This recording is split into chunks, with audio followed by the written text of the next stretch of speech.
Yeah, what up, Council? My name is Chad Kroger.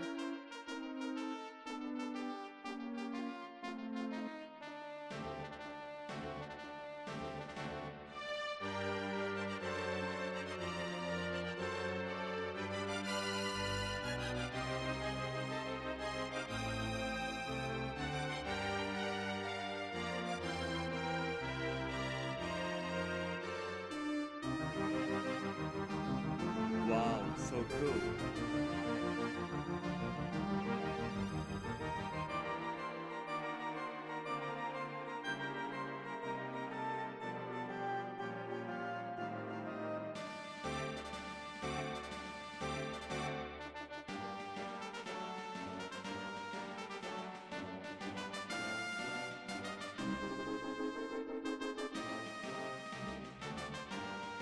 So sorry I died. Well, what happened was that second game, we got our ass kicked. In the second half, we just got our ass totally kicked.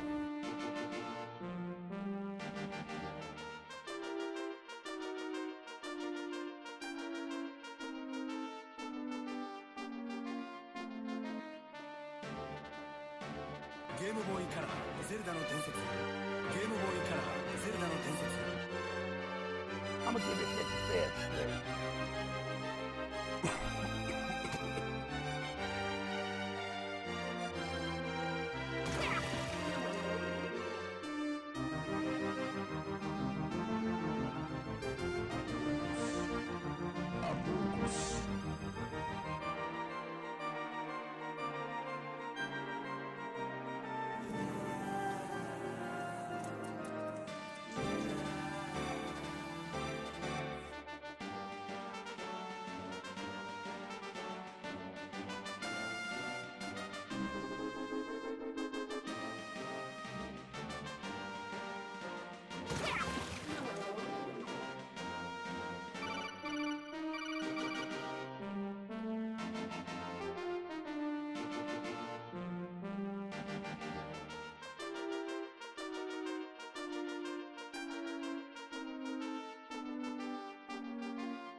My trick is to take the first bite and then open the sandwich a little bit, and then I blow on the inside to cool it down.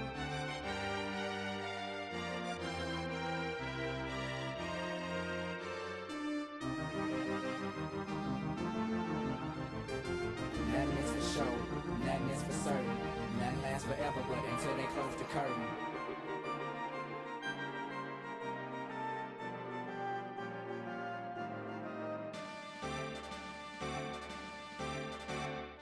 Yo, Parvination, happy Wednesday. Almost said Friday, man. Gosh, guess I'm trying to manifest it or something, but what's up? Happy Wednesday. Good to see you guys.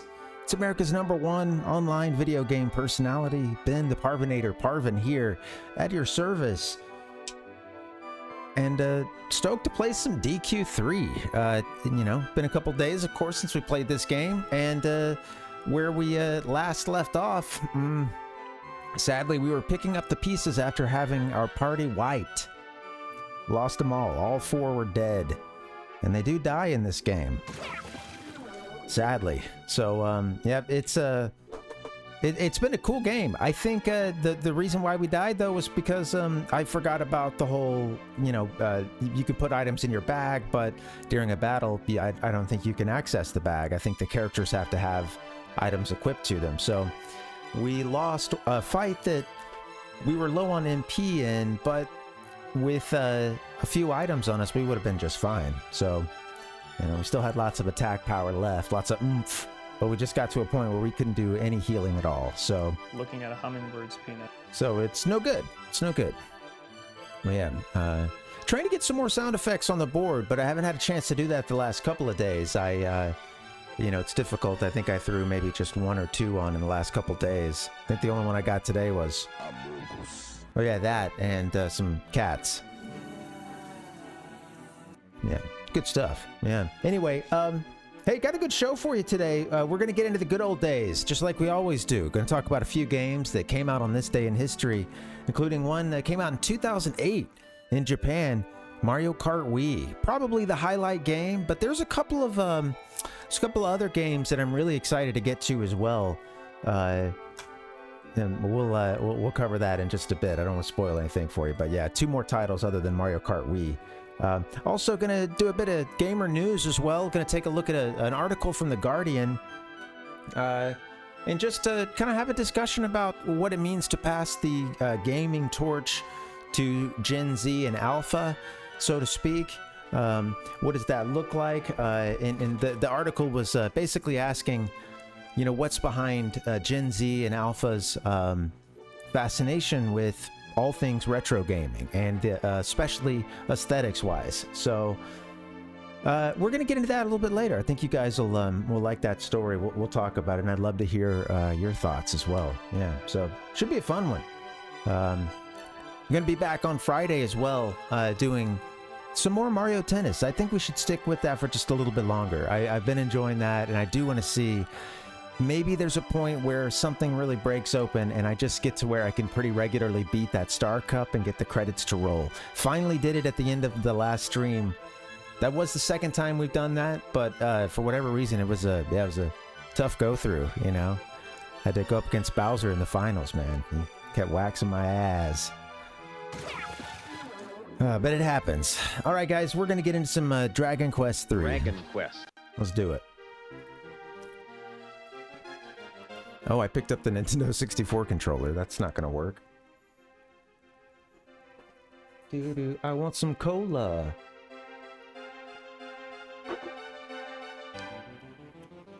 Man, good day for me. Finally got out of the house. First time in a little bit. Went for a run. Good jog. You know, it was kind of a tough one. Sort of wore me out because it had been about a week and a half. But prior to that, I'd gotten a few weeks in of, you know, hitting my target for jogging. But yeah, I hate that I'm hot and cold like that, but I guess it just is what it is. The weather didn't cooperate the last couple weeks, and neither did my sleep. All right, I think we're in, where are we now? Romali? Romali.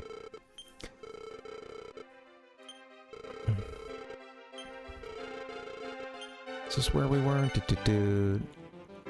No. Or did we still have, oops? I'm gonna say no. No. I think that this is the one that we were in. I did do a safety save the other day, so just in case. My trick is to take the first bite and then open the sandwich a little bit, and then I blow on the inside to cool it down. So yeah, what happened is, again, we got to this boss, and it was a boss and 3 henchmen. We took the henchmen out, and then at that point we were out of MP and just couldn't do any healing.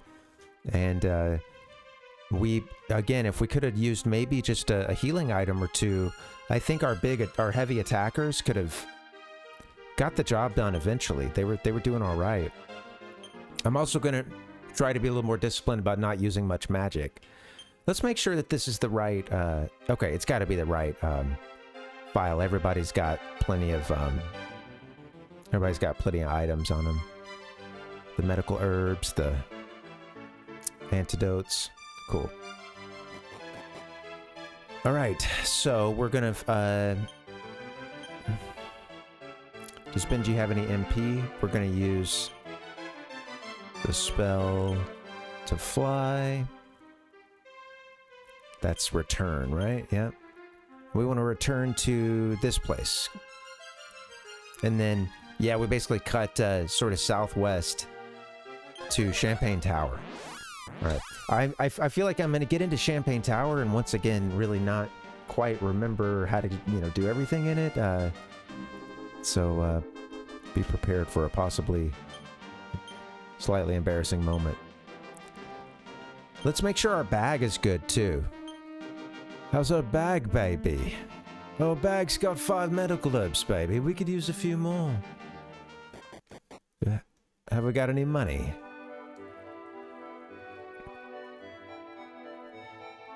This time I'm swearing I'm going to, yeah, use those items. And I wish we had something that could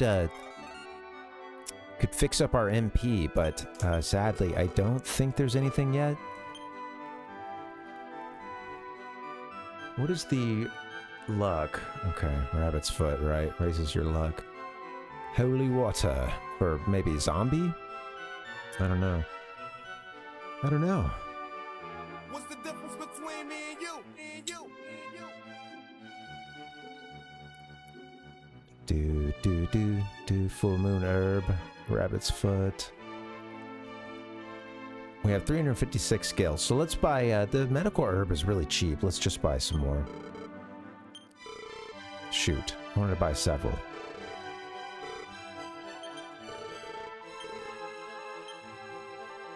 Give me the medical herb, please.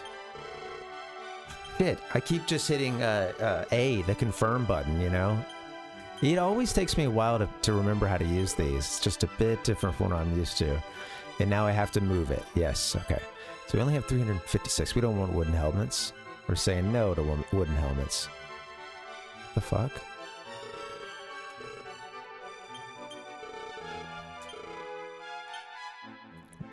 I would like to buy 5 of these, please, sir. Actually, you know what? Yeah, give me 9. Put it in the bag. Then I'll just put it in the bag. I don't want anything else. Thank you. All right. So now let's see. We're in Kazav. I think that we may be ready at this point to go back there and try to take them on.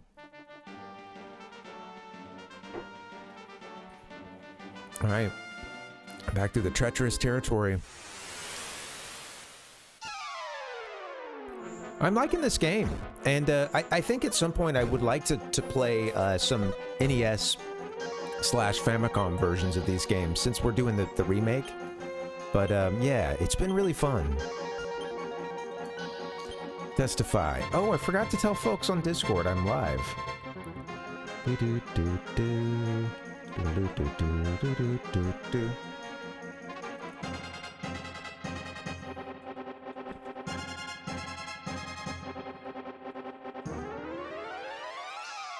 me do that now, guys. Sorry about that.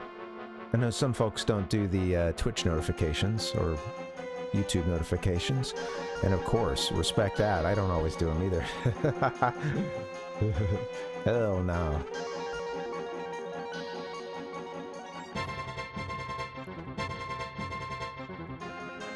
Boop, boom, go. All right, let's kill some killer bees. Testify. What you got? You should just chill, Testify. Save your strength.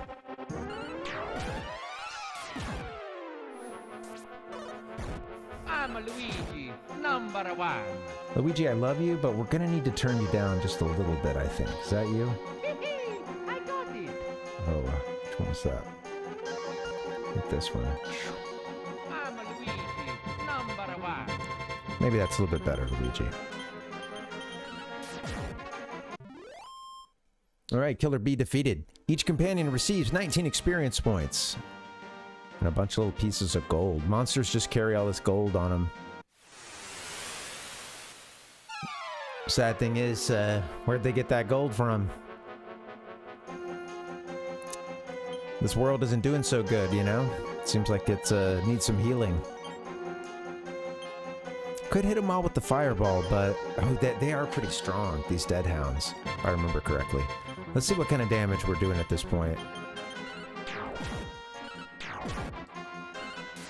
Okay.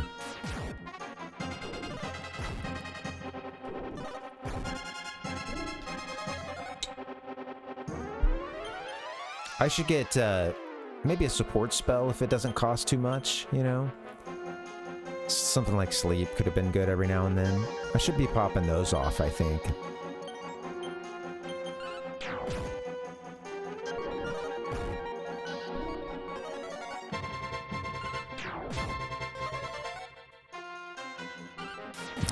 Didn't work on either, huh? They're like, I'm dead. You can't put me to sleep. What are you doing?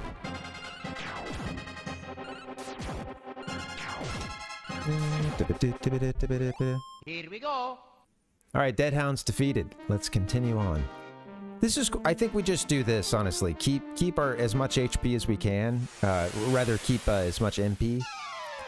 Ooh, a rogue knight.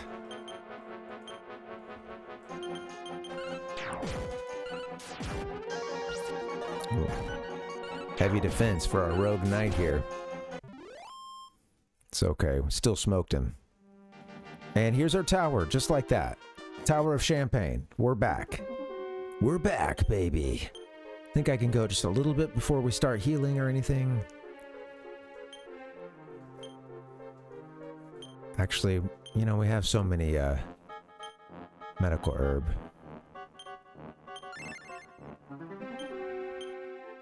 There's some powerful peeps up in here. Let's not and we have some that are on folks too, so Test, I think I'll keep you where you are.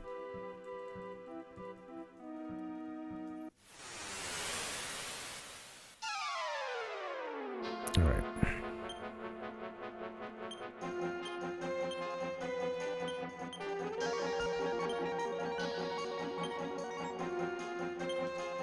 Yeah, I'll try some things like sleep every now and then, but I think I do need to save some.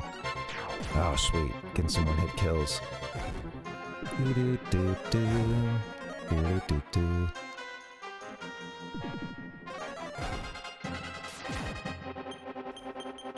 Just attack.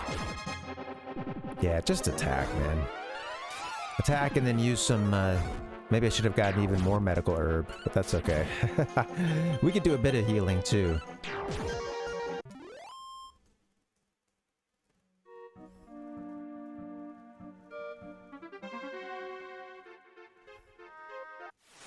Trying to remember the path. Army crab appears. Let's go, army crab. Oh yeah, these guys are pretty tough, so I think I will hit them with the fireball. They've got a heavy defense.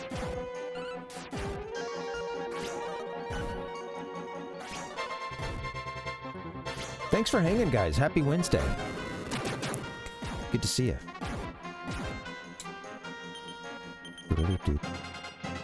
Benji. Benji, right now you can use a fire. Oh, you don't have much MP. Jeez. How much does Benji start with? Maybe I needed to go back to an inn or something. Hello, did I ever talk to you? Notorious Champagne Tower. Yes, thank you. Okay, beautiful.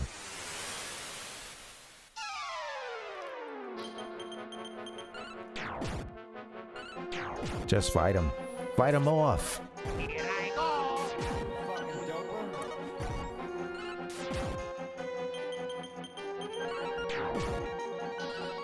Excited to keep playing this game, and also for Friday, getting back to some Mario Tennis, man. I've really enjoyed that game, and it's so frustrating. I was totally turning into a baby during the stream last night because it just gets frustrating, man.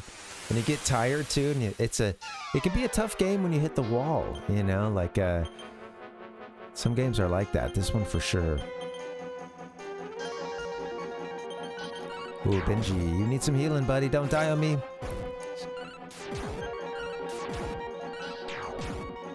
Okay, jeez, Benji. How'd you get yourself into this position?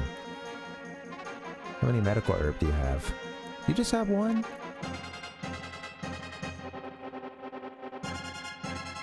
Put more on everyone.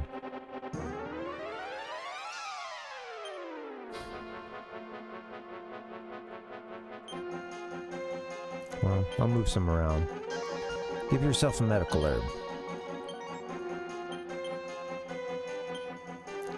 I actually want to make sure we get Benji back in the game. I don't want to be running out of here to go revive someone. So let's yeah, have Testify heal to JIC. Okay. That was probably best case scenario. Didn't use any MP. Didn't have to use an item. Alright, now we can just...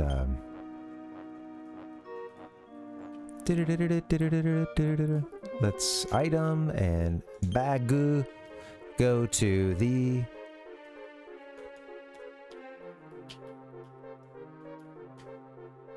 Where'd it go? Oh yeah, there it is. Medical herb. Use that, Benji.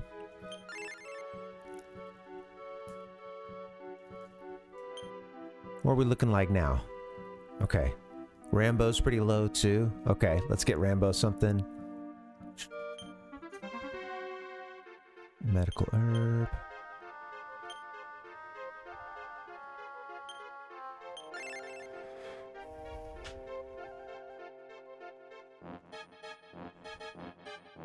Oh wow, something we hadn't seen before.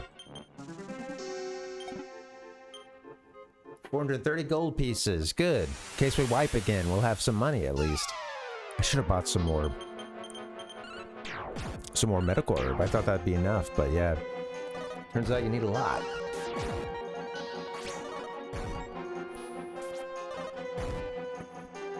Also totally have forgotten where to go in this dungeon. So we're gonna have to work through it.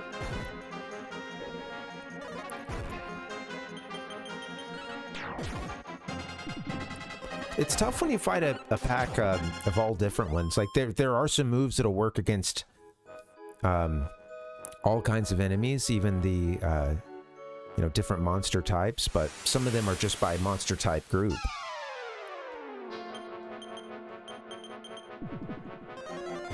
You can't target anyone more than that specific group. And then of course there's a lot of single target spells too. All right. Keep rolling. I forget that there's a lot of like hidden... We came from up, I think.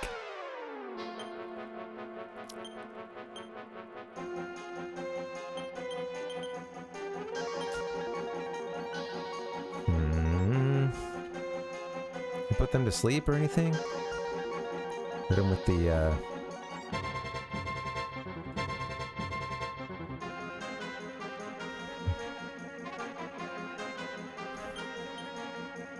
see if it'll do anything. All right, Wizard, you have quite a bit of MP, so let's bust out a fireball here.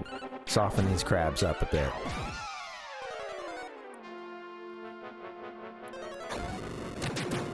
There you go. I like that.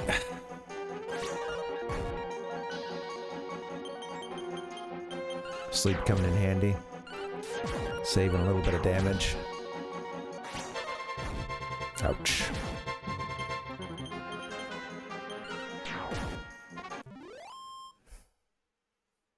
Hey, what's up, Beeg? Welcome. Good day to you.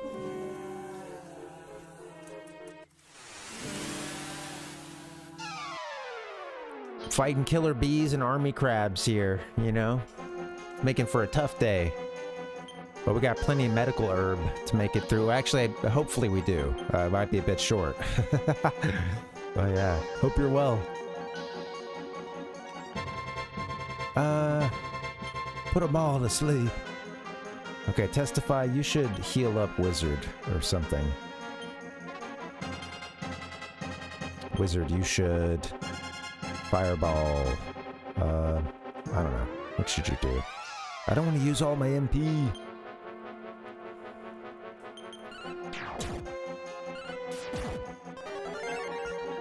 It's hard to know how to best, like, of course, how to best spread out my attacks and, again, you have to think of, right now, I do want to save MP, but I do have some MP to burn, hit the army crabs. Hit them with the fireball, yo. Benji, you need to be attacking. Attack a killer bee. Attack a killer bee. Wizard, hit him with the fireball. Yeah, I'm good. It's been a good week. I enjoyed putting together today's show too. The good old days one is about just a conversation about passing the torch to younger generations. I'm a filthy millennial myself, but yeah, we're gonna talk about an article I saw in The Guardian a few days back. I had to sit on this one for a bit because there's some other stories kind of took precedence or kind of had the news priority, but yeah, it's it's an interesting one about just like how retro gaming is, you know, it's just ever growing in popularity with Gen Z and Gen Alpha, and yeah, it just keeps going, keeps getting more and more popular. But the article was interesting. I want to talk about sort of some of the focus of the article, and you know, we're gonna have a conversation about like aesthetics versus substance. You know, kind of just drop into it deep, and yeah, it should be fun. And we keep it level-headed too. This isn't a because this is important. You know, like everybody, you know, everybody passes, right? Time moves on, and this ain't your like typical like, oh, you know, the kids they don't ever get anything right.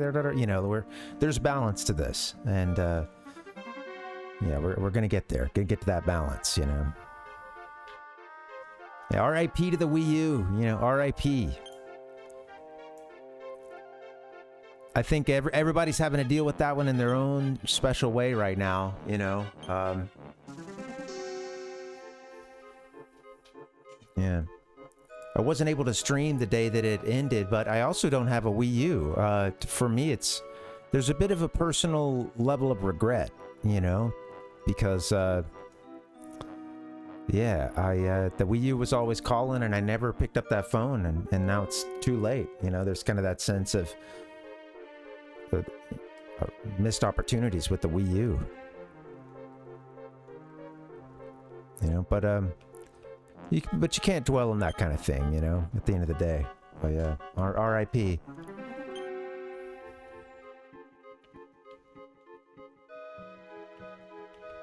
It is really fascinating, man, because like you know, that was during a bit of a like kind of a gaming hiatus, or a real step down for me, where I just wasn't paying attention to any like new gaming news, and I didn't know like about releases, and I wasn't really enjoying some of the older stuff that I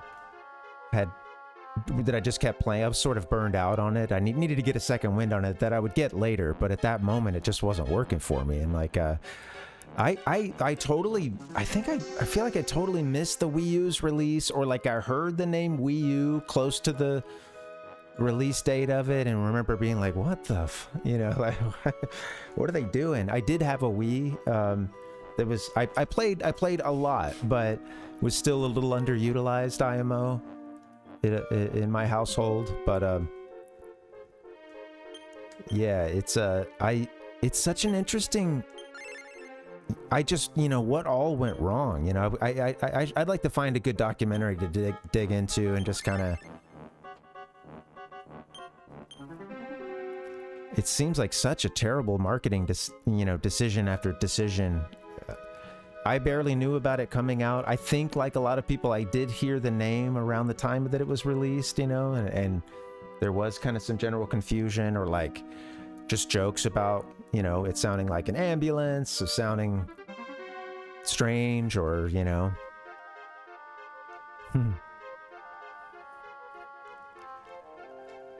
But yeah, I know it was a system that gave a lot of people some joy, you know, and it's a tough world out there, man. So props to getting a little fleeting happiness, you know, through your Wii U or whatever.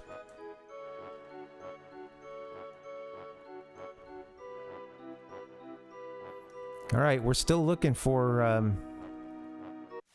where the hell to go. I think we've been all the way around the outside, so we're gonna take the inner section now.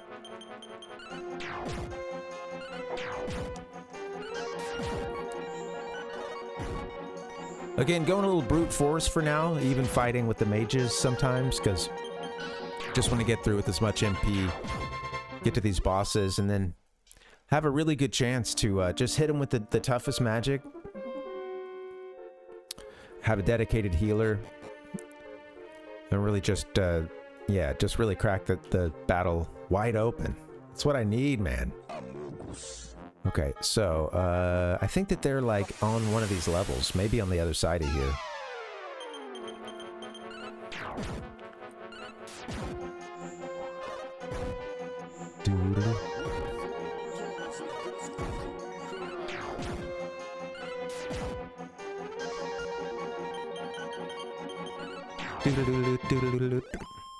Killer Bee was defeated. They dropped a chest. Imagine a killer bee dropping a chest. And inside that chest is a full moon herb. Why, thank you, Killer Bee.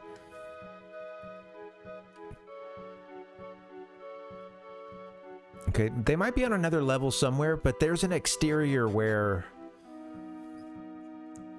they jumped down to, and maybe they're going to make us go through the whole rigmarole of having to talk to them at the top level. Let's see. Ooh, a demon stool. Gross.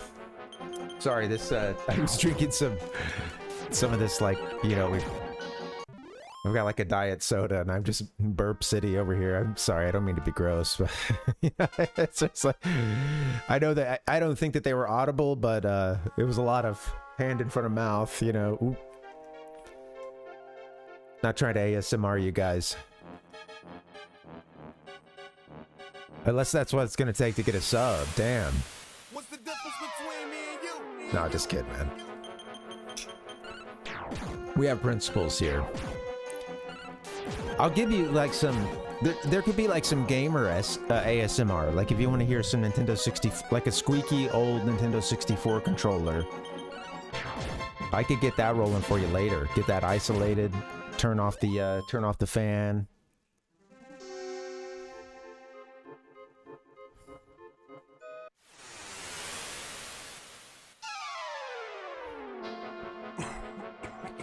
Tired of all these gas clouds, man. All right. Beat them up. Punch in the clouds.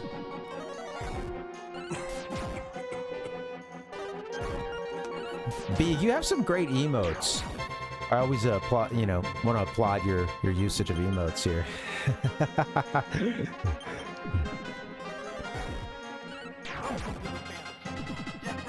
I need some better ones.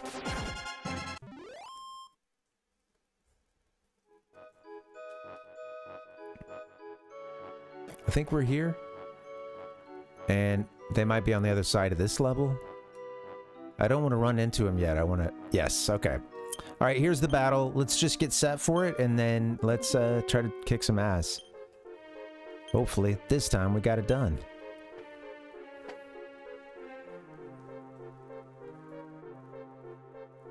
Do. Our hero is worldly, huh? Hmm. Let's see, spell. Nope, let's use our items. I love our sprites too. I love our party, as generic as they are. Oopsie daisy. That's a random battle.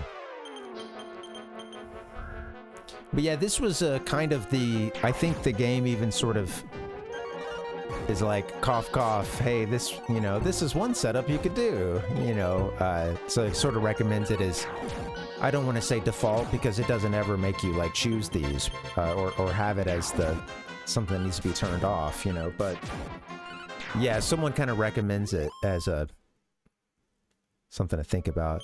What do we have? Zombie? Shit. What is that?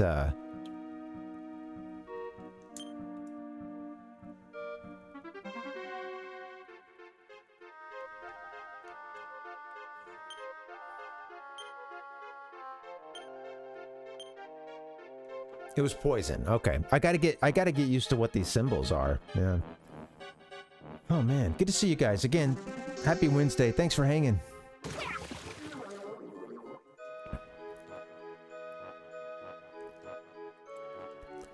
Yeah, we have a Switch. I have that out in the living room, and my partner and I play that, you know, pretty frequently. She's doing it a lot more than I am lately, but yeah.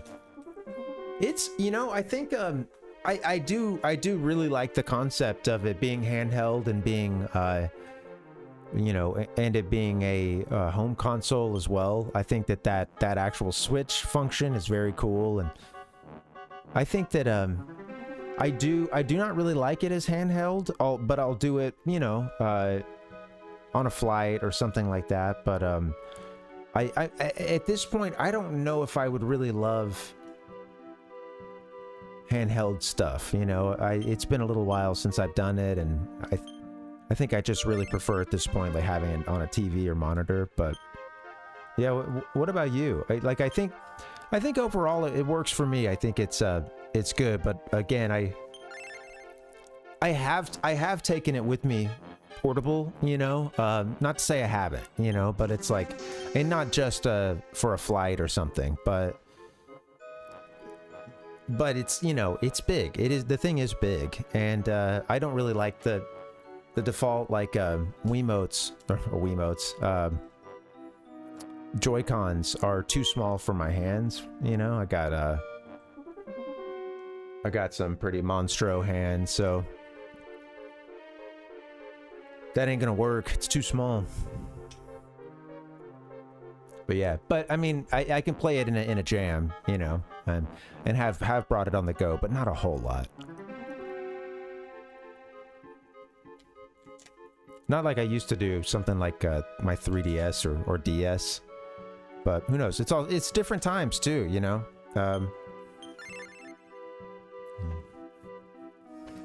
I think one thing I need to take advantage of is the portability of it, because I have started to play some longer games on the Switch, like I have Dragon Quest XI on it, and I should have probably just bought the physical version, but a while back I had bought the digital, and you know, it's on there, and like that's a game that my partner isn't playing right now, but so like, you know, sometimes we'll have the PS2 on or play Yakuza together, Yakuza 0. That's kind of been a game we've been doing lately, but it would be cool for those moments when we want to hang out around each other, but maybe not be like watching the same show or something, you know, like I should try to use it a little more like that, I think.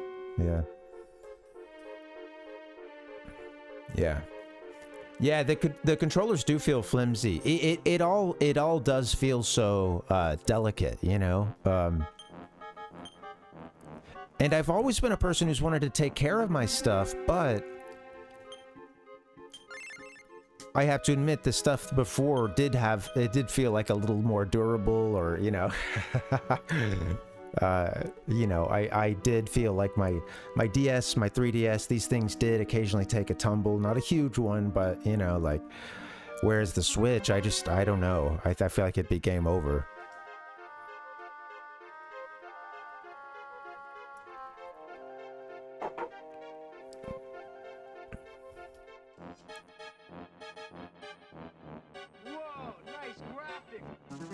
All right, we're healed up. We're all healed up. We don't know what to do. Gonna turn around and fight a boss or two. All right, there's no one in that direction. I think we're just ready. I think we're healed up. I think we're good. Hello, stubborn fools. I'm gonna kick your ass.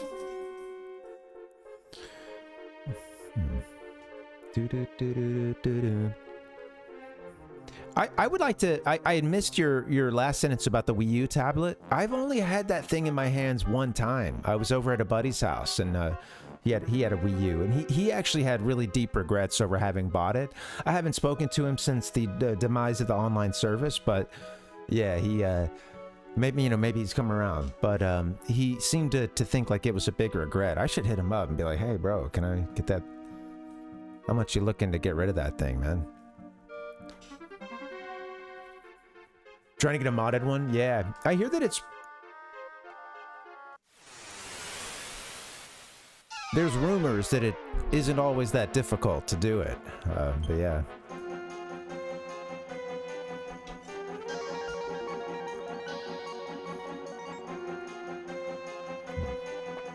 Well, I've heard that some people are coming around on it as an emulation machine, you know, and especially now that the online services are done, not supported anymore. I feel like, yeah, you'll see more of the folks doing the, you know, with the custom firmware and all that crazy stuff.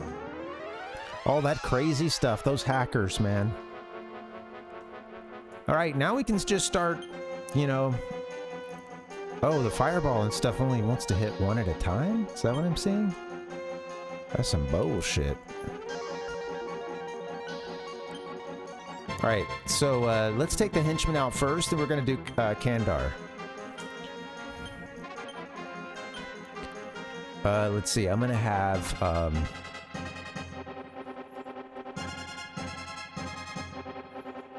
we're going to use speed up, I think, and then maybe sleep on these guys or something.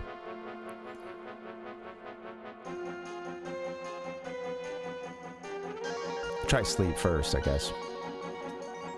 Well, sleep's only one at a time, so let's use speed up and right, and then wizard can. Man, it sucks. With these bosses, I can only hit one of these at a time, one fireball, even though it's supposed to hit a group. But let's just test that. I forgot if that's how it really works. It did just hit one, but it did a good amount, I think. Oh, look at us. We're doing okay. All right. So one down already. All right, Benji, get in there, man. Hit that henchman. Oh, shit. Go back. Hit the henchman, please.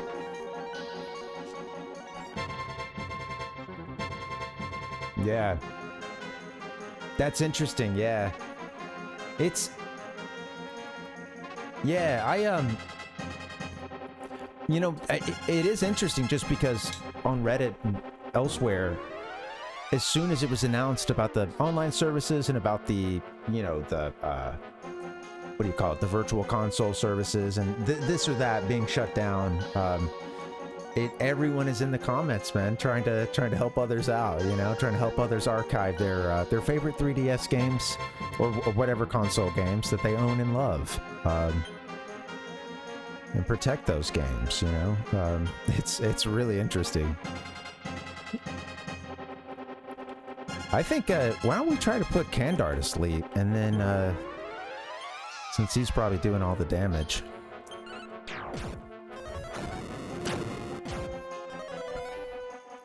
Well, correct me if I'm wrong, but with the Wii U, you get the advantage with the Virtual Console there is that you get HD, right? Or at the very least, you're getting an HD output for your stuff. I guess. Yeah. If I understand, yeah. Maybe I'm thinking more in terms of like capturing footage or, you know, streaming, something like that, but...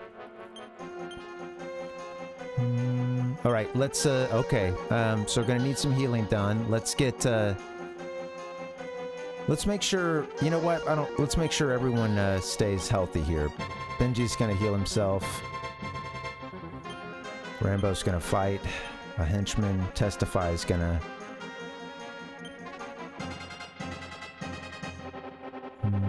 Sap, Kandar. Wizards... No, Testify needs to, no, Testify needs to heal. Heal Wizard. Wizard needs to... Why don't you do increase? That's pretty sick. Should have done that earlier.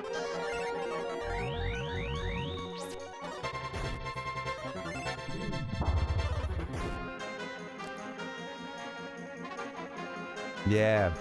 Super Metroid and Yoshi story. Oh, very cool.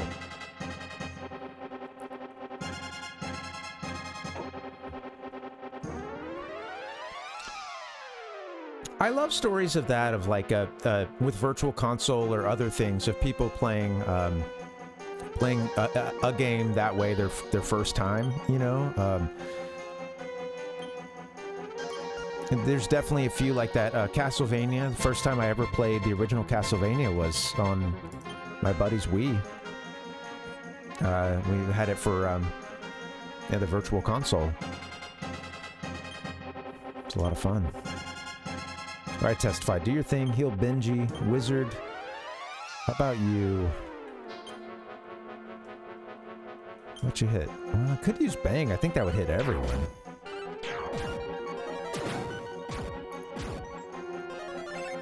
All right. I think we're in pretty decent shape here. We're going to keep healing whoever he hits each time, and we're looking good.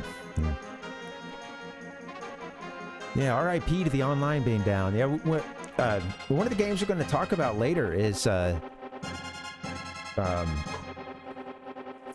it's Mario Kart Wii. I was trying to think of like was it Wii first, but I was like, no, that is not right. Like Mario Kart Wii, yeah. It's an interesting one.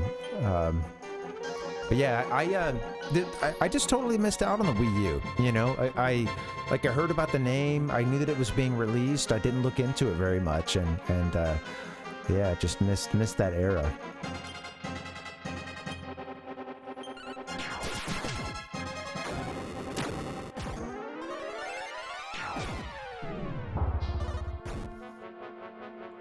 All right, wizard.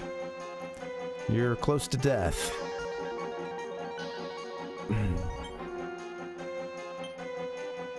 Let's give you a... Benji fight Kandar, Rambo fight Kandar. Test, I want you to heal wizard. And wizard, I want you to fireball.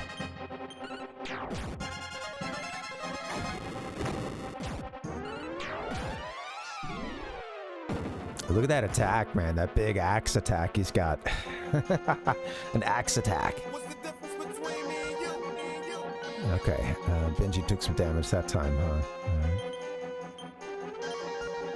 It's nice. I think we're pretty much all set up buff-wise. I don't know if these spells wear off after a certain amount of time or what, but so the other one was doing 17. Let me watch this. Blaze. Unaffected. Damn.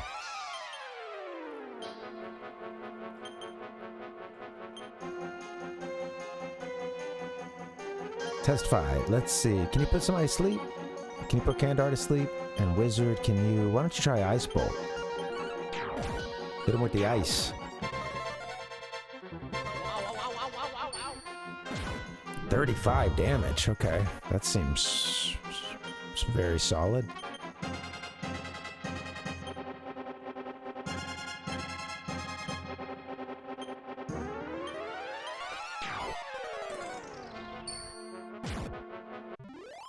Just like that.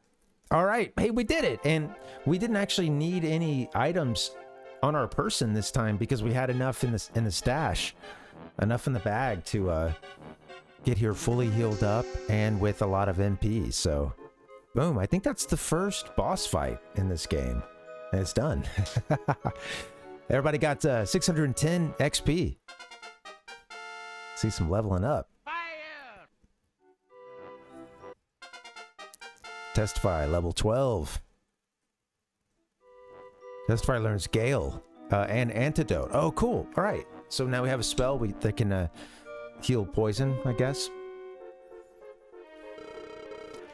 I give up. Here, please just take it. The crown is yours. Please, will you spare me?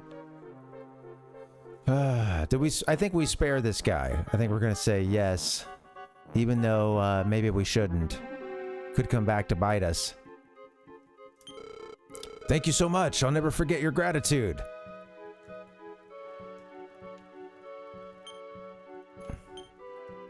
There's no one in that direction. All right, we got the golden crown. This is the one that the king of Romali had lost. And these jerk-offs took it from him. And yeah, now we beat him up. Pretty cool.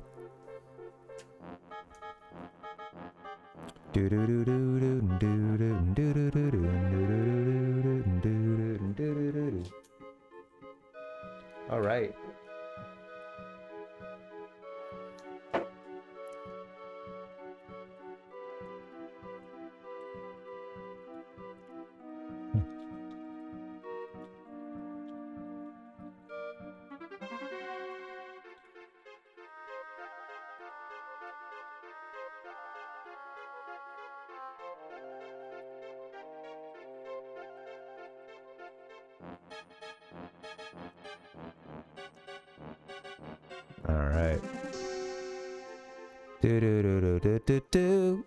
And I think we just exit. And we could probably fly back to Romali, honestly. Warp back.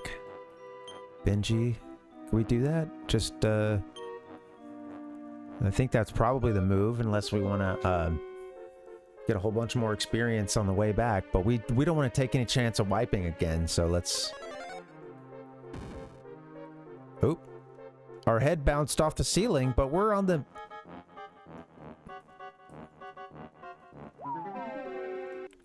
Probably just because this is technically a dungeon, I guess, you know?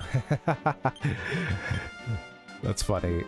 All right, so we're gonna go to Romali and give the king his crown back.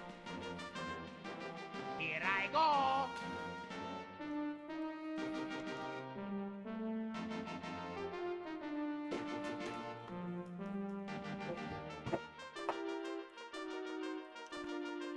Here we go. Thanks for hanging, guys. Happy Wednesday. Good to see you. Really chill stream tonight. Let's hit up Romali. Chill vibes. Too much of the Parvinator 2 days in a row, I suppose. This is just a rumor, but some brave heroes from Aliahan are coming to kill Baramos. That ain't no rumor, babe. That's me. It's me and my pals. What up, Nick? Welcome. This is Nintendo DS. Good to see you, man. All right, let's go give that king his crown.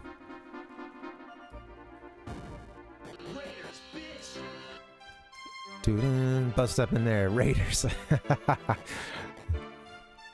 All right, hello. Okay. This is amazing. You returned the golden crown. You're a true hero. You'd make a great king. If you agree, the throne will be yours immediately. So, how about it? Would you like to become this country's new ruler? Dude, I don't have time for that, man. Look at this. A chance to become a king, man. Chance to become my own kind of tyrant.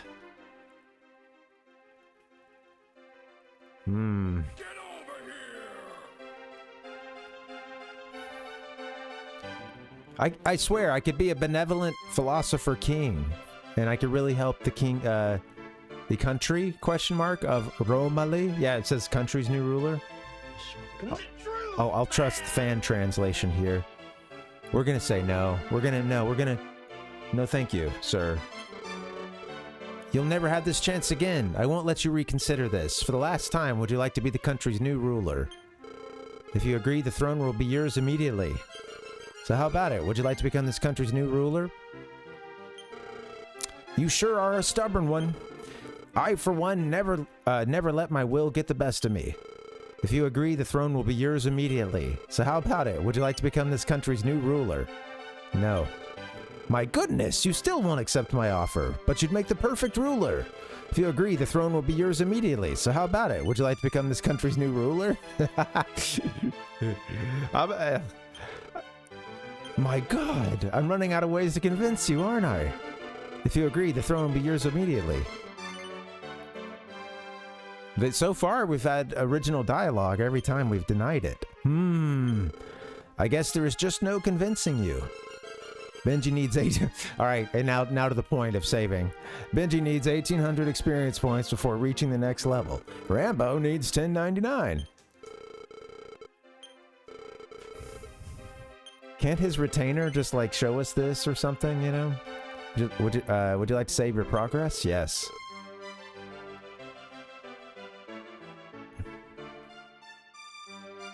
Alright, we are making prog.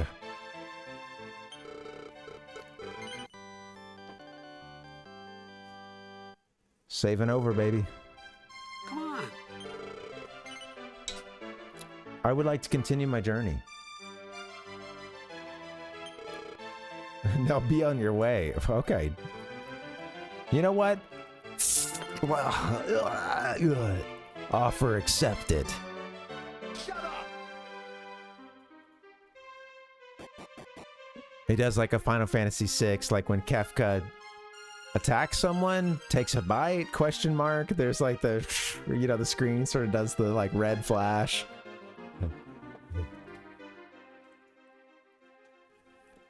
Oh, hey. You want to be on camera? There's a feline walking around. Come here. She wants out. All right, we'll let you out.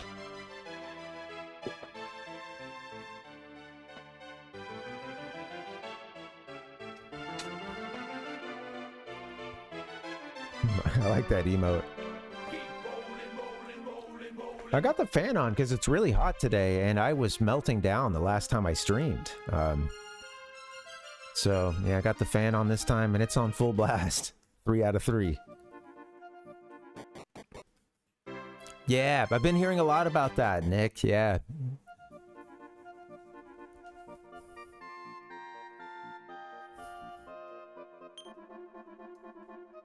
So interesting, all the, you know, the ways that people keep these games alive, the multiplayer alive, you know, it's so fascinating.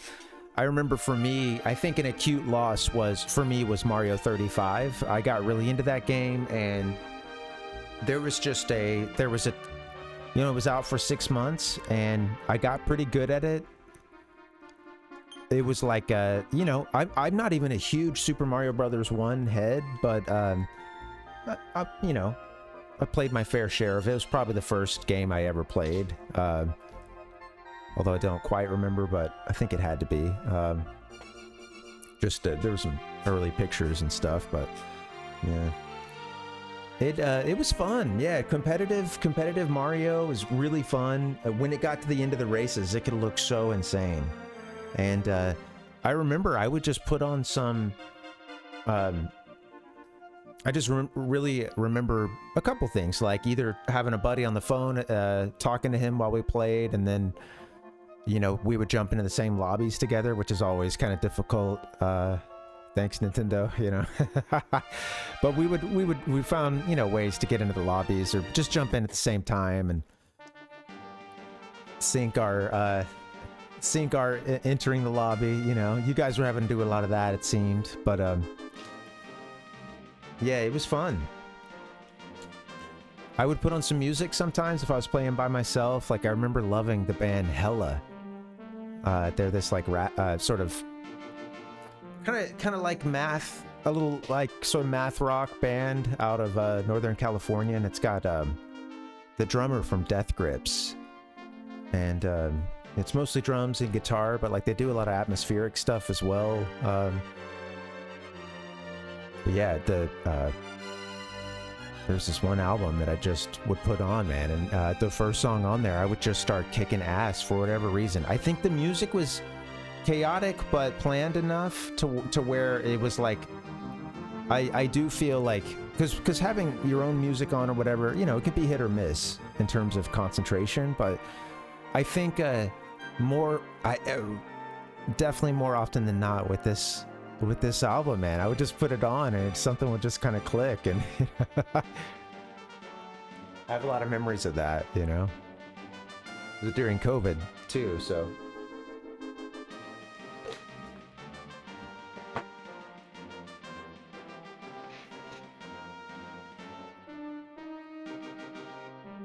Well, I don't know what's next. Maybe we should talk to some people in the town. We gave the crown to the king. Trying to think of what else we had sort of going on. I mean, we're out here on the main sort of continent at this point.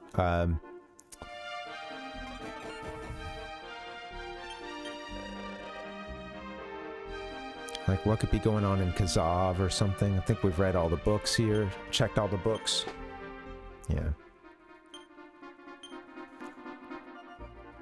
Yeah, it would just something about this music. It would just like kind of open something up for me a little bit, and you know, you're doing so much like hopping in Mario, and in Mario 35. There's at a certain point you have other people targeting you, and they're just the enemies that they kill are showing up on your screen. So you're spending a lot of time bopping and being in the air and killing a ton of enemies and just watching them, you know, a whole line of Goombas go down, or you know, whatever.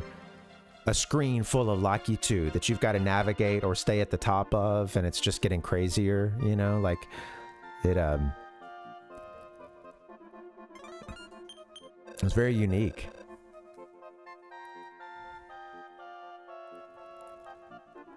I always wondered why they took it away after 6 months, you know.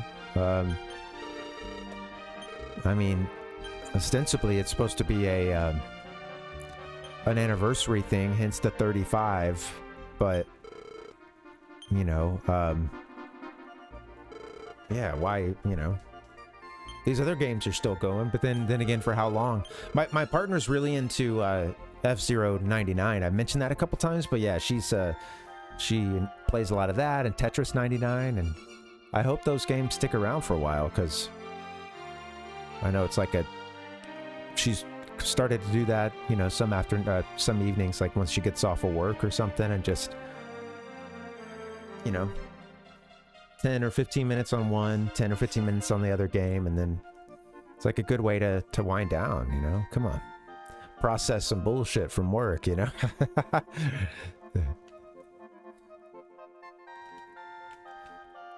Or just whatever, you know, yeah.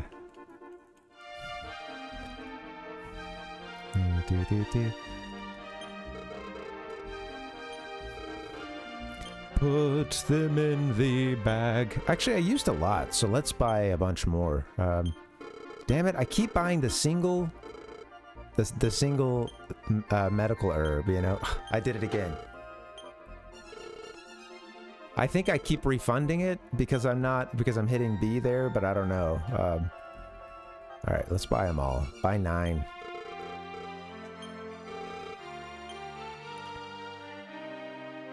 Put it in the bag. Thank you. I just want to keep killing Mario. Yeah, I guess so, man. Sad. Our hero's just collateral damage. And all the memories.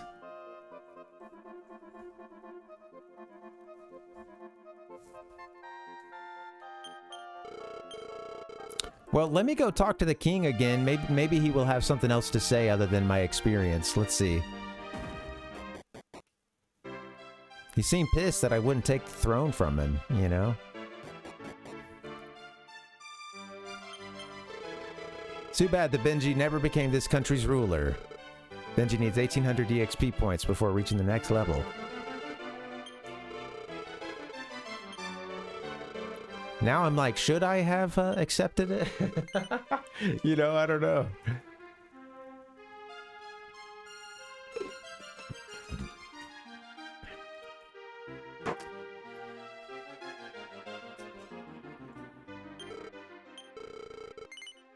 I saw an article, I'm trying to remember what it was, but, you know, speaking of preservation and, you know, that's awesome about the Mario Maker levels. I do hope some of that can be retrieved and, you know, or is out there.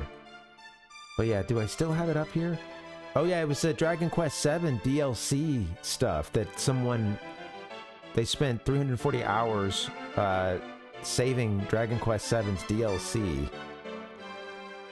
There's more than 50 DLC tablets that you can collect after a certain point in the game, as well as 3 post-game story expansion tablets. The thing is, these tablets are only available at a certain area. Excuse me. They're only available at a certain area in the game, and they require a connection to download, which means they're no longer available in any official capacity because Nintendo shut down the 3DS servers on Monday. Boo. However, Dragon Quest devotee Grania responded to a call to action from RPG enthusiast Sack Chief and documented their harrowing journey of preserving Quest VII's DLC in the YouTube video below. We will not be watching the YouTube video,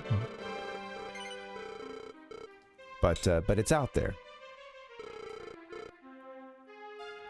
Do do do do do do do do do do. I think if I were doing a reaction vids, I might have. Well, who knows? I'd probably have a bigger audience, but at what cost? At what cost, I ask? Too high a cost.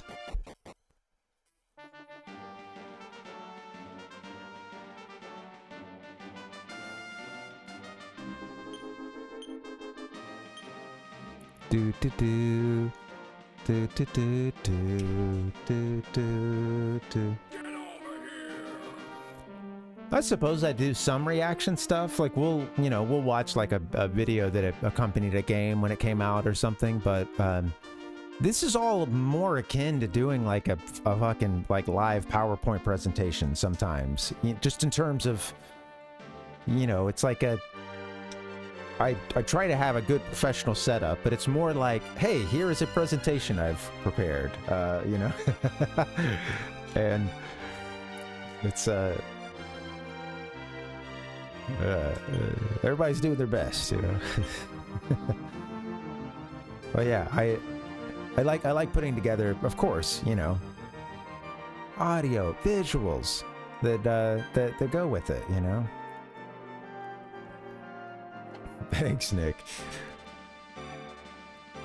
I like the logo. Trying to use it a little more often and have something a little consistent, you know. And I think the emote could use a little work. Maybe it doesn't look that good in small form, but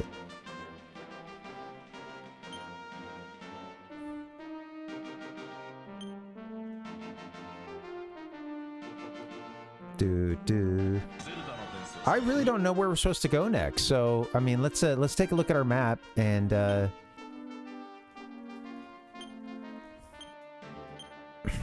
said, let's take a look at our map, please. Okay, so we had Champagne Tower, and then there's a little bit of land down to the south of that I don't know that I ever explored. Perhaps I should have. But yeah, I don't really know where we need to go next. Maybe I could fly us over to... Not enough MP, damn. Escape cave or building, okay. We'll go inside and stay at the inn, I guess. We just gave the golden crown to the king, and he asked us if we wanted to be the king. If we wanted to take over his realm, and I refused many times, and he kept insisting, and finally he gave up. And they're making it seem like I've missed out on something. Come on, our character is here to save the world, right? We'll deal with kingship and the politics later, right? There's a demon Lord Baramos running around. We gotta slay it.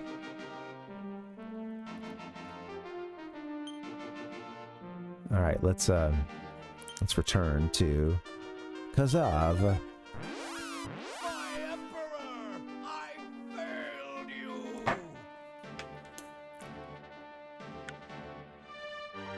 Alright guys, I'll probably be getting a break in somewhat soonish, and after that break we'll do gamer news and good old days.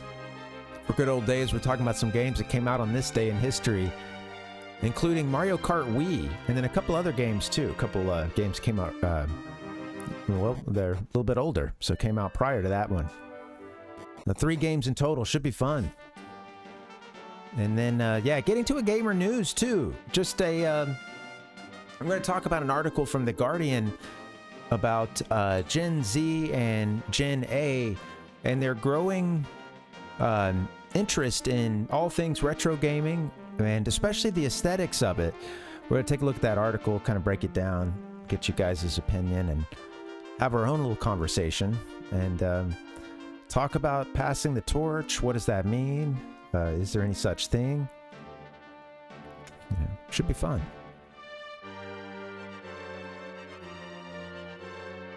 I don't know where to go. We gotta slay that demon. Everyone's gotta slay their demons. And right now it's our turn. We didn't explore all the way to the end of this. Oh, and we haven't been to, like, the Iberian Peninsula, you know, so to speak. The sort of southwest of this continent either.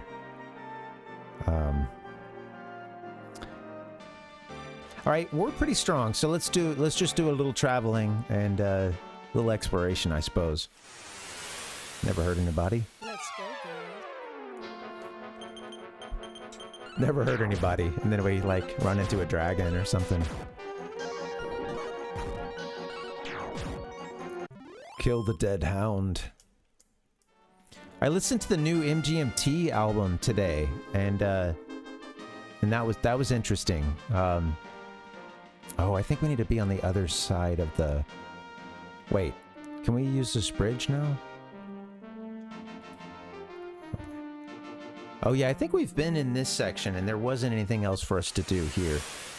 There might be, Nick, or a spell or something, but I don't know that I found it yet.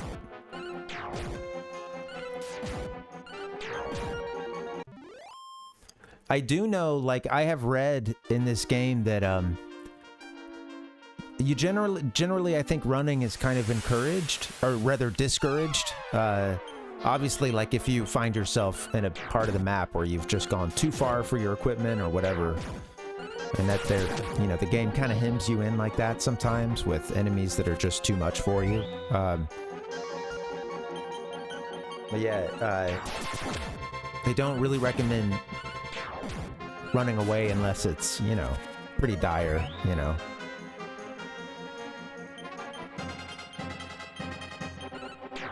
Yeah. Running away from battle is also different than having a repel item or some kind of spell, you know, where you're in control of it, you know. Because there's absolutely times when you want to do that, you know.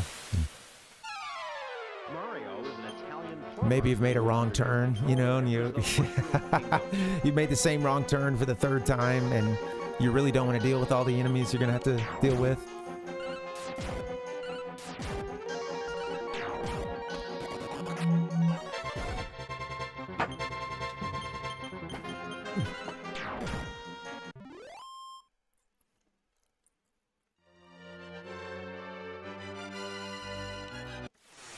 Okay, I don't think that there's anything at the end of this part of the peninsula, but now that we've, oh shit, why did I even went down to flee just now? Wizard, do not die.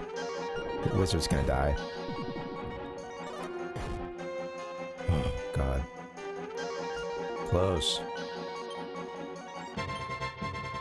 All right, let's have a couple people try to heal wizard. just in case.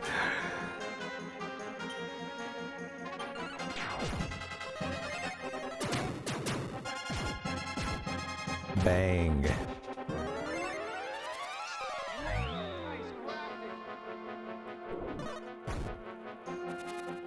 Thanks again for hanging, guys. Happy Wednesday. Yeah, I was starting to say I listened to the new MGMT album today. It's the first time listening to it all the way through. Although sadly I was a little distracted just from the run today. It was the first one in a week and a half because I've been slacking. Combination of weather and slacking, but yeah, I got through it today. It was one of those where like you feel like you've pushed yourself almost to a limit, maybe right up against it, right at that limit. Not too much as to make yourself sick, or you know, like or really like feel a bit injured, or you know, kind of stretch something out too much, but yeah, and like but it was still a lot, you know. It's a lot, and I felt like I was fighting for my life a couple times out there. But I didn't stop, so that felt good. Only stop, there's this one point after a really big climb, there's one point where you can get a little you eventually can get a little water, and I ran up to the sidewalk, or where the fountain was or whatever, walked 2 steps to the fountain, got a quick sip, and took off, you know. I love just a quick pit stop, and you can't have too much or else, you know, it's game over. But yeah, the album seemed good. It's very different. It had like they're leaning more into that sort of yeah, there was kind of a hard to put, like a, again, a little more of like a some of the songs had kind of a 70s and 80s songwriting kind of feel to them. Some of it sounded at first glance or listen like a bit on the like kind of corny side, but I was coming around quickly on it, and then a couple of the songs just sounded very MGMT, for lack of a better phrase, and weren't really that kind of softer songwriting that they were doing on the other stuff. It was a little more like yeah, just fun and fuzzed out. And okay, Wizard knows return now. That's good. Might need that.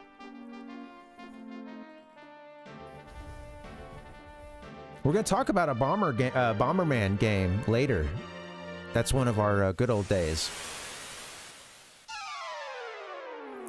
Night has fallen on the land. Just doing a lot of brute force just to get us through this quickly. We're trying to do some exploring.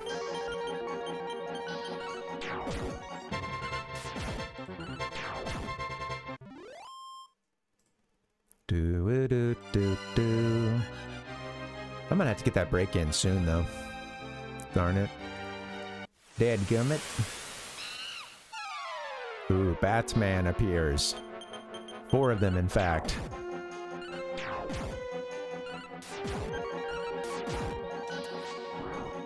Oh, my poor little mages can't take anybody down.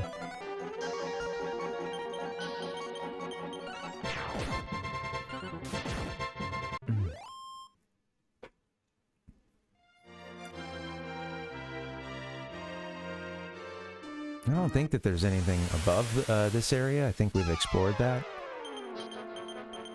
Maybe I should try, though.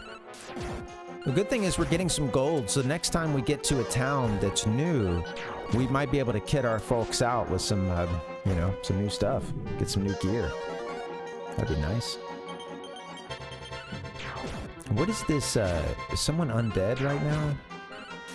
Have we got a zombie in our midst?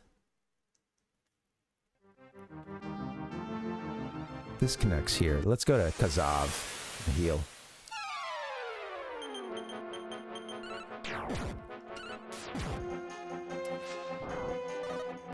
There's different sounds for the different weapons too, I believe. Like that our characters have.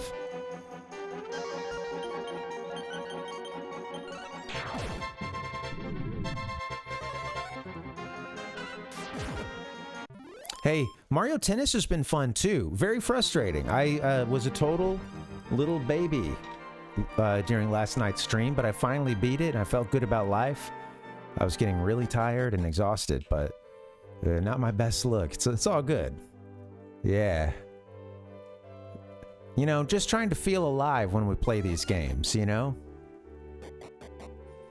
What is this scene out here? Like, are you okay? You're sleeping, but this thing's about to attack you. Truth is, I was using the iron claws. Ha ha ha ha. Thanks, Nick. Yeah, man. A part of me wants to try to see if, you know, go through the Star Cup with a couple more characters and just see how I'm doing at that point. Has anything else changed? Have I gotten a little bit better, or, you know, and who knows? Maybe we'll try to open up the next cup. We'll see. It's been a fun game, and I don't want this Nintendo 64 series to end. And I know we're on only part 10. Well, you know, part 10, but after some consideration, I won't follow through, mostly for financial concerns, on the threat of that I made back on Monday about Monday of last week about, you know, we're gonna play every Japanese game. I think that's gonna be a little cost prohibitive to do every Japanese Nintendo 64 game, but I think Parvination, and the Parvinator, who is a member of Parvination as well, I think we needed to learn a bit of a lesson, because with some of these games, I was guilty of it too, but yeah, we were all just kind of getting a bit moody and kind of like, you know, this game doesn't look so good, or the frame rate sucks, and it's so on and so forth. We've moved on. I think we've all learned, but I made the threat that we'll just play every Japanese Nintendo 64 game instead of just these 19 that I got in the eBay lot. And but yeah, I can't really afford that at this moment, or probably anytime soon. Shouldn't be buying the full set. There's probably other things I should, you know, prioritize, but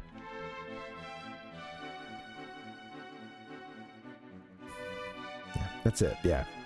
So that is to say, we only have 9 more games left, I suppose. We're working on volume 10 now, but let's go, girl. Yeah, I don't want it to end. I keep picking up the Nintendo 64 controller. I gotta move this thing away from me. Get it further away. I mean, I love it, and I'm talking about it, so it feels good, you know, I'm always high on the Nintendo 64, but I'm a little bit higher on it than usual because I just polished off a YouTube video that was. I'll see if I can get this for you guys. It was pretty good, and it showed a lot of beta footage of this stuff. But it was just about the release of the Nintendo 64. Context, the hype cycle going into it, where the other consoles and companies were at that point. The discussion of course, it gets into Sony and Nintendo's Super NES add-on that wasn't to be. But yeah, let me get into my history here, and just finished it off today, so it should be easy to find. Although I watch a lot of YouTube videos, many to do the good old days, but still. All right, where'd it go? Oh shoot, did I watch it on my partners? No, here it is. Yeah. Nintendo 64 Chronicles, Isolated and Revolutionary, a Nintendo 64 documentary. Yeah, it seems pretty interesting.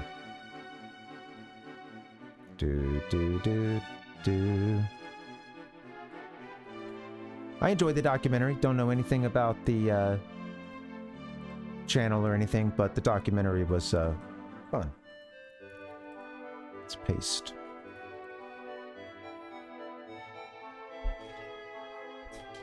Hopefully that comes through for everybody, YouTube and Twitch. I think we already stayed the night, and that's why it's daytime now, huh? Okay. That would make sense. All right, guys, when we get back, I guess, yeah, I'm going to take a break in a second, but when we get back, I guess we'll continue we'll just continue marching around, see what we can find. Let's do a safety save. Yeah. Save state 1. All right. This game has, the Retron has reset my save files one time since we started playing this game, so I'm a little paranoid. All right, guys, let's all take a break. I'm gonna get a few minutes of a break in, maybe, well, you know what, let me get 5 or 6 minutes like usual. I'm gonna get a quick snack, and, yeah, you guys should get a break in too. When we get back, we got some good stuff for you. We're gonna talk good old days. We're gonna discuss, Mario Kart Wii for the Wii, and then a couple other games too, including a Bomberman game and one more. Can't spoil it all. Also going to talk gamer news and discuss passing the torch, the gaming torch, to Gen Z and to Gen Alpha. What does it mean to pass the torch? And we're looking at an article from The Guardian about kind of the increasing interest of those generations in retro gaming, but how, of course, they're coming at it from a different angle. So we're going to have a conversation about that. And yeah, I'm really looking forward to that. So yeah, the Bomberman one should be fun too. Yeah, I got to learn a little bit about some numbering schemes on the Game Boy being pretty whack. So yeah, it was a fun dive. All right, guys. I'm gonna go BRB. I'll be back in about 5 or 6 minutes. Just recharge the batteries. I'll see you in a bit.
Gamers have classically short attention span.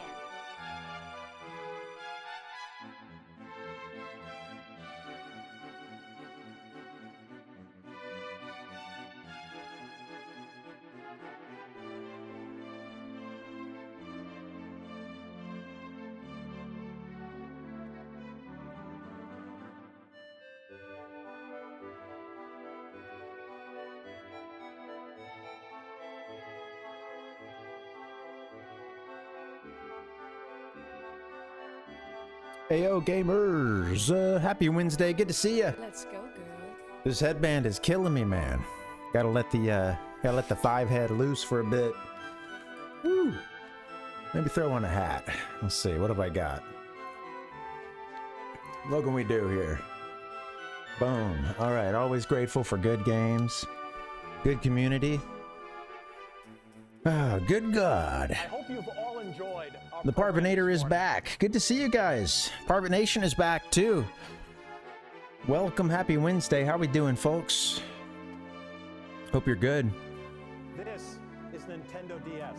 Oh man, no need to rush into it, but in just a bit we're gonna do some gamer news and good old days. Yeah, it's been kind of a crazy couple weeks for me, like just very busy work-wise and very busy kind of personal life. Lots of errands to run, things to do. I've got some family coming into town pretty soon that I've got to prep for. They're going to be staying here in the Parvination Cave, the compound. So yeah, I got to try to... Anybody know how to patch up a air mattress that's got a hole in it? Because I think we got to do that. Anyway, yeah, stuff to prepare for. You know, thought I might be going camping somewhat soonish, but forecast isn't looking so good, and I don't think it's going to be for my partner's birthday. I don't think we really want to get reined in. You know, I love to camp. It's fun being out in the elements, but maybe not all the elements, you know, now that I think about it. This is Nintendo DS. Don't really want to camp when it says it's going to snow and rain throughout a good portion of it. And one of our main things we like to do is hiking. That's a little bit harder to do in the rain. She is part of you, as we all are part of each other. Thirsty man. Thirsty man. All right, guys. Well, again, hope you're well. Happy Wednesday. I'm going to try to get some stuff clipped and get it up on YouTube for you guys. I'm a little behind with that. Tomorrow I may have some time. I've got to also... I lost my wallet a few weeks ago, and that has been so frustrating. I had and I've tried to be good, folks. I've tried to go and get it renewed online. The website doesn't recognize me. It won't let me log in.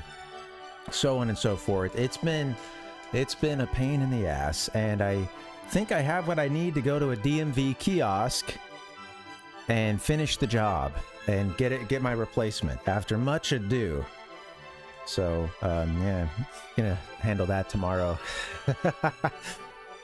I swear we're gonna find this wallet around here somewhere. I either lost it on the bus, I lost it on the way home, and I just don't.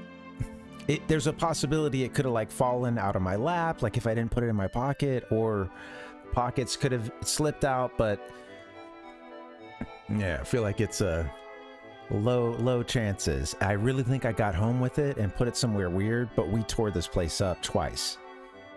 So yeah, it's crazy. Like, we did our due diligence, though. I'm not searching for it at all anymore because I searched once in anger. I'm not proud of that. And I searched once in peace and methodically, and, you know, with a clear head.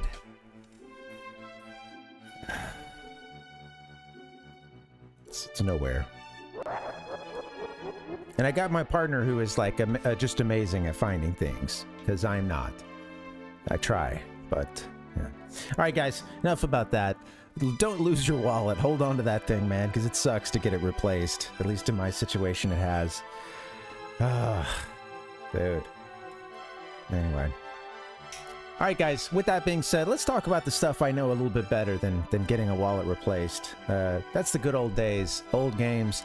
And I don't even know a lot of these games, too. That's the beautiful thing. There's many days that I don't know any of the games we're covering. So I'm privileged to be in a position to get to learn about new games a few times a week. All right, guys, let's do it. Let's drop in. Let's take you back to the good old days. Let's go. Double rainbow. The good old days, taking you back to the year 1987. The Famicom Disk System, a game called Relics Onkoku Yosai. Had to run this one through a machine translation. Beep, bop, boop.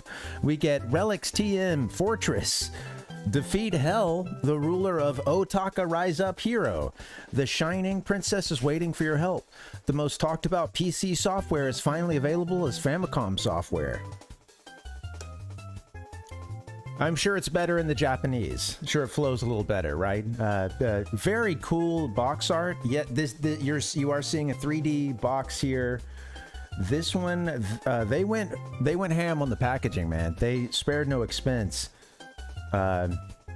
Some great packaging here.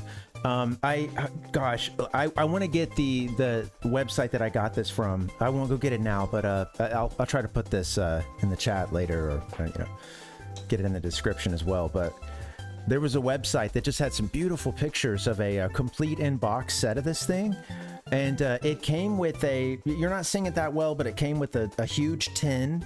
That's what's at the bottom there, opened up with the monster manual and the game. That's the game disc there with the yellow part sticking out.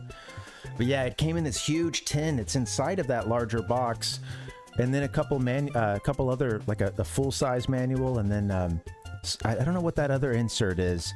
There's some some art for the game as well up in the top right. But yeah, take a look at the FDS case. Love the Famicom Disk System. I really want to get some games to test mine out on. I have an FDS. I bought it. The description claims that the thing works and that the belts had recently been replaced and, reset, whatever. We'll see. I got to get a game and test it out. There's no excuse at this point. I could go get one anytime. Maybe I need to get one tomorrow. I know a good place. I've got a guy. And, well, it's not just a guy. There's lots of people that work there. But, yeah. The manual in this thing, again, there were some amazing pictures that I was finding. The manual looked like it kicked ass. And every character that you come up against in the game gets its own 2-page spread here. Nice picture and then description. So you're looking at Hell. Get him out of here. Good old Hell. Heru. Hair. So yeah, you got Hell here. But yeah, this manual, it rocks, man. Look at this thing. Yeah. Hell. Hell features prominently in this game. I should give you guys the description here. Give me 1 second. Let's, I gotta flip the game off on my, flip the game off. Man, we don't know. We're respectful around here. Let me get my monitor up. All right, let's see. You want to hear the official blurb? It's a little long. The lore is a bit deep. I'll do my best. I shouldn't have eaten a granola bar before this. At some point in the early history of Earth, the forces of darkness known as Hell were at war with the forces of light known as Heaven. So far, so good. It says, and they took this battle to our planet. The Hell forces quickly enslaved human beings, and the Earth was cast in darkness and despair. Somewhere in the planet, a fortress was built to harness the power of the sun in order to defeat the forces of Hell, should they ever come to our planet, but it fell into ruin after centuries of neglect. The Shining Princess of Heaven was captured and imprisoned on the top floor of this fortress. We're a little over halfway. Also inside are the spirits of the holy warriors of light who have the power to defeat the forces of Hell. Almost every time Hell and Heaven is capitalized. But yeah, just wanted to paint the picture. I should have put this up for you, but however, they are asleep and unable to awaken. Earth's only hope is you. a being who has sacrificed his body in order to inhabit the fallen bodies of the departed. To succeed, you must use each body to obtain the key words which are found in and used to open the dungeons of the fortress. So we've got a battle between heaven and hell. We've got you hopping bodies into the fallen. You having to use that body to obtain a keyword that's found in that area in order to advance. Really interesting concept, and this game really brought it with all the the aesthetic. I mean, the FDS case, this huge package here, the monster manual that we were seeing, this little 2-page booklet here. Love that. Yeah. Unfortunately, everybody said, the game was a little ambitious in the art department, but the gameplay kind of suffered, and they went for these sort of larger collections of sprites for the folks that you're going to be fighting and for the folks that you're moving around as. But it seemed like it was super slow and clunky, and unfortunately, this action game here just doesn't really work. It's pretty slow. It's not as actiony as one would hope. It took a long time, and the boss fight was very... the first fight that I saw was very strange. We're going to watch a video of it in a second. Yeah, it's a weird game. It's a weird game. You could do a little damage to the environment, it seems. Like, I saw maybe twice, you went to sort of the end of a section and punched something, and then this additional damage showed up, so it looked pretty cool, but, yeah. All right. Thank you, Mario. We'll, flip on the FDS video here.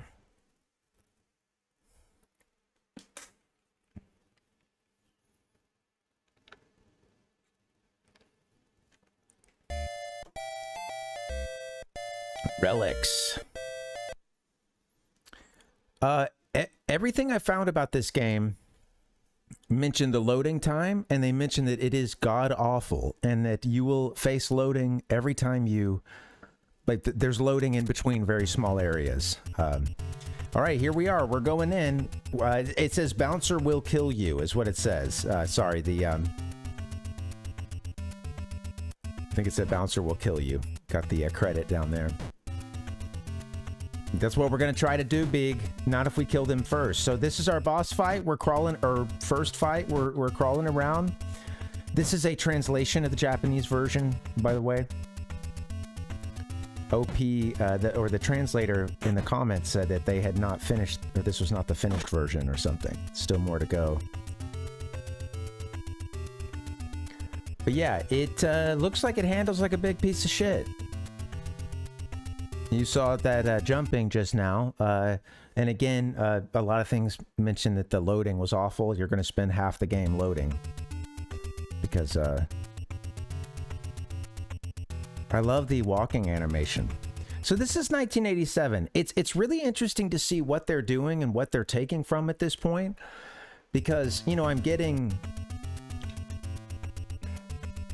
Well, obviously we're getting like side-scrolling fighting game, dungeon game, something along the lines of Castlevania or Zelda 2. But yeah, it looks like it handles pretty bad, yeah.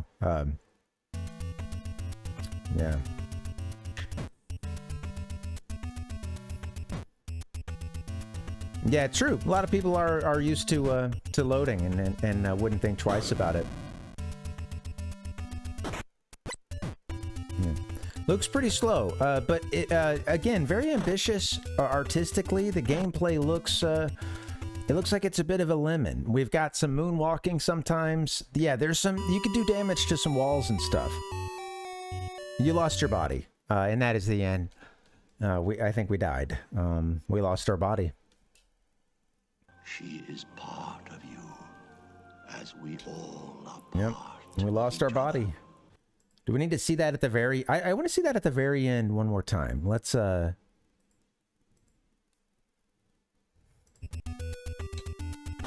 Yes, it looks... We're backing up. Oh. The disc load came up for a bit. Oh, I don't know what happened here. You know what I think? I think that the player backed into a thing where it wanted them to switch to side A. and then perhaps they didn't, or the video just cuts to them dying here. Or maybe you have to switch to side A because you have died, and then it's going to tell you. Then it's going to give you this screen here. So like you managed to.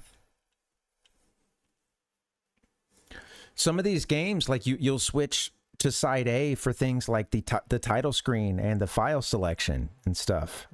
So yeah, I don't know. Interesting. Yeah. Please insert game over disc. Yeah, exactly. I love that. I love that as the thought, you know, like, yeah, you have to go to, like, perhaps you have to go to side A because you've game overed. You're going to be back at the title screen. You're going to be back at whatever they spent most of the side A programming on, or space on, you know, some for 8-bit extravagant, extravagant cinematic thing that for the title screen or the opening story. Yeah, good stuff. You lost your body. What is A Winner Is You from? That's familiar. I feel like I've seen that with my own eyes. Do. Pro wrestling. Okay. I love it. Yeah. Yeah, I love the FDS, man. It is great. This game seems like it got sort of trapped somewhere in between. Again, having going pretty hard on the art, having a cool concept, and then 8-bit programming in 1987, and these folks not being able to pull it off. So sad, but nonetheless, happy birthday to Relics Onkoku Yosai. 1987 for the Famicom Disk System. You lost your body, but your soul lives on, and so does the memory in our brains. All right. Coming up next, we got some Bomberman for you. Bomberman GB. All right. Now, this was a good little rabbit hole, and a series that, once again, got affected by some games coming to the U.S. as a different title, and some numbering differences here. We love it. All right, where's our music? Mario, hit the steel drums. Thank you. All right. Yeah. It was a fun rabbit hole to go down. So this game, Bomberman GB, came out 26 years ago in North America. 1998. Yeah, very cool box art. Good to see you, Chico. Welcome. Yeah, very, very cool box art. Very obvious inspiration here. And in fact, I think in the game they would even use the phrase like indie or I can't remember. Seemed like it was a bit blatant. Yeah, I love the cover here. Very, very cute. This game, what we here in North America call Bomberman GB, was actually Bomberman GB2 in Japan. And it came out in 1995, 3 years prior to the version that we got here in the U.S. So, everything screwed up, right? And that's because the first Bomberman GB game that came out in Japan, that was 1994, that would only come to America as Wario Blast. You might have heard of this one or seen it. And I do remember seeing this one on shelves, but I never played it myself. But, man.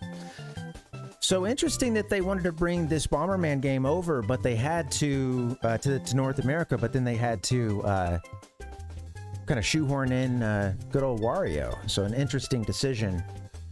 Throwing a little extra star power on it, I suppose, for the kids. Yeah. It all looked fun. Yeah, this one came to North America in 1994. But yeah. So a twisted tale woven of, Bomberman, Wario appearances, so on and so forth. Yeah. Some of the date differences just blow my mind. Like 1995 for the Japanese version of GB2. And then we would get this version here 3 years later. 3 years difference. A long time. All right. Yep, there we go. Thanks, Wario. It seemed like all these games got a decent enhancement for Super Game Boy, including some of them like an enhanced kind of sound and I don't know. I had something for it. Let's see, where is it? I just wrote enhanced for Super Game Boy. All right, good stuff. It was enhanced for Super Game Boy, guys. You got to believe me. It had, of course, you know, you're looking at a pretty good color version here. Yeah, like I said, apparently the sounds are a bit more robust or cool. Enhanced for your Super NES, for your Super Game Boy, guys. Good stuff. Here it is too. So if you know Bomberman, this is what you know. This is what you expect of the series. You're putting bombs down on the ground of various different types, and they have different explosion effects to them. Maybe a different range, maybe a shape or something, and yeah, you control that based on what's in between you. There's a puzzle element to this where you're trying to take out enemies, but there's obstacles in the way, and you mentioned that there's a couple of modes you can play. Mode A, where you're just trying to kill everything on the screen, and that's it. Just defeat everything on the screen. Mode B, where you have to kill them in a specific order. I've barely played Bomberman. I've only played a game or two, and just for a little bit. Never owned one. Only rented, but it always seemed so fun. Probably the one I played the most was I think my buddy had one for his Wii. I don't remember. It's been a while. All right, let's get this rolling. Let's see this Bomberman video here. Shoot. You gonna play?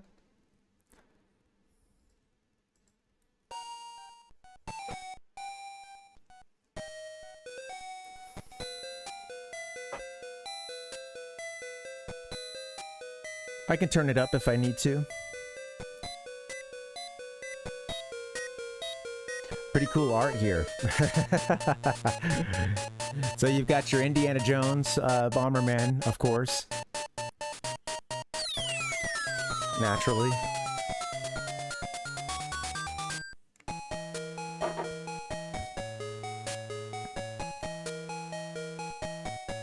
And so Bomberman's new adventure begins, just like that.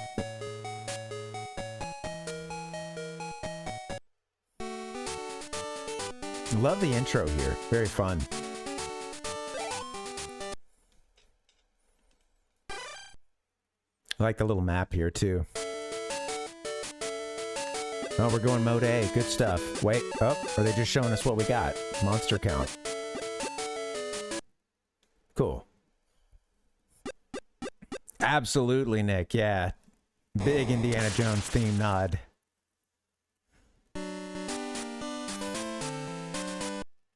I like that, like, hey, remember, you can set a bomb down and blow things up.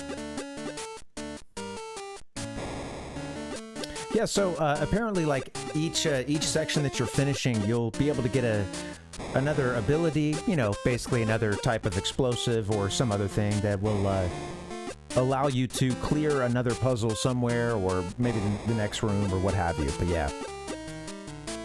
Oh, Nick, very cool. I didn't hear it. Sadly, I'm not hearing the music that well because I'm having to... Bye-bye, Bomberman. I'm having to use a fan behind me. I know you... Jeez. Beeg was watching that like, oh, no. Oh, God, why did you put that there? Come on. Mario is an Italian plumber. Maybe I'll turn this fan off soon, but I'm been roasting in here, you know? Trying not to burn up. Shh, okay, thank you. So look at this. We're having fun. We're finishing the level. We're trying to kill all the enemies. We're having trouble anticipating their moves. It's clear. Let's this video is very good though. This is certainly how oh god. This would probably be me you know, playing my first time. Yeah. Oh, we got ourselves a game over right there. Let's see it.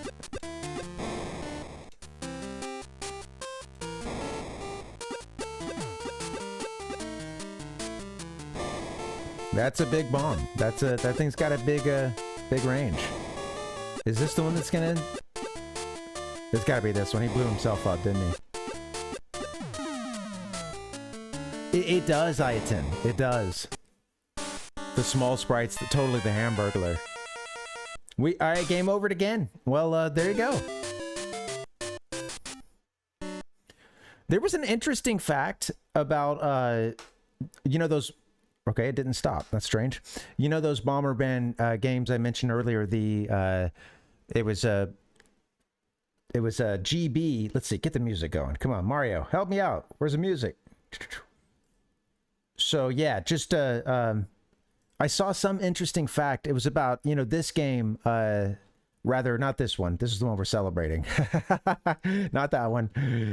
Bomberman GB, the first Bomberman GB game in Japan, and then Wario Blast, which is what that game would come to North America as. They apparently shared a password system, but the passwords worked backwards.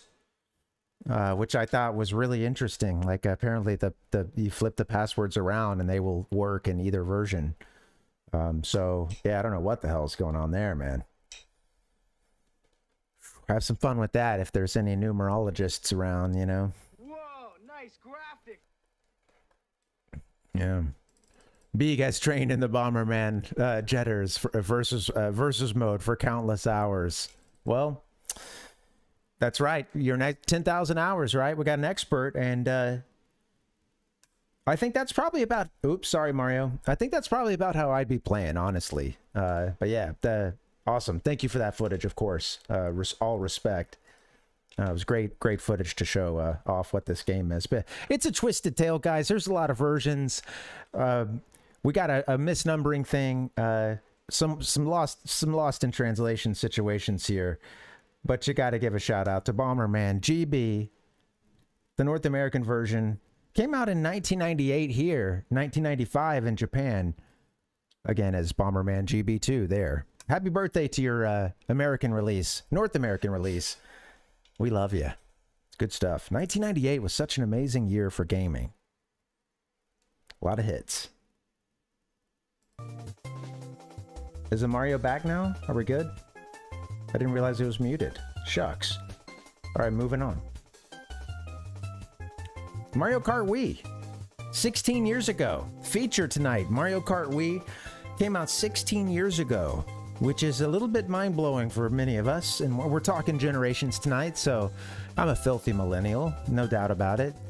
It's been 16 years since it came out in Japan and in the US. 2008. Kind of mind-blowing, right? Ichiko says, I had that little steering wheel. Yeah, me too. Yes, I think we bought the version that came with it as well. North American version launched April 27th, just, you know, obviously later this month in history. Yeah, 16 years ago. Came out a little bit later this month. The Wii Wheel. There we go. Yes, gimmicky.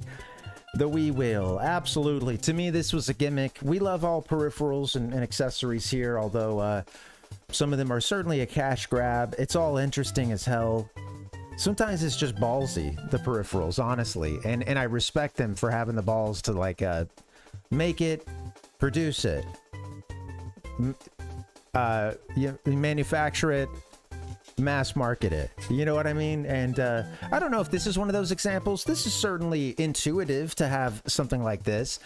And you've got the Wii, which is, you know, which is... of course, trying to push this active gaming, and so I think that this is a bit of a no-brainer here. But yeah, you put the Wii mode in the center of this wheel, or, you know, right there in the wheel, and then you, it, you know, is picking up on the motion sensor. But it's difficult. It is, it's, some people like it. I think most don't. Be interested to know to what extent does anyone high level, like, do they mess around with the Wii wheel? I'm sure someone's like out there trying to set records with it and has done that, and it is amazing. But yeah, it's kind of whack. Yeah. Some folks like it. I found that I'm sure that there's some seasoned gamers who like it. Not to say there's not, but we love when casuals game, but yeah, casuals they seem to like that Wii wheel, you know. I remember that from my college days. You know, nothing wrong with that. No offense. Here's an ad in Japan. It was from an article about how they used a lot of celebrities to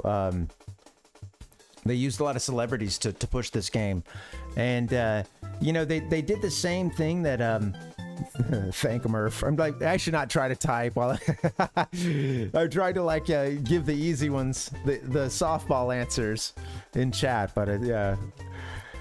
Oh man, trying, but can't do it. Yeah, welcome everybody. Yeah, come on in.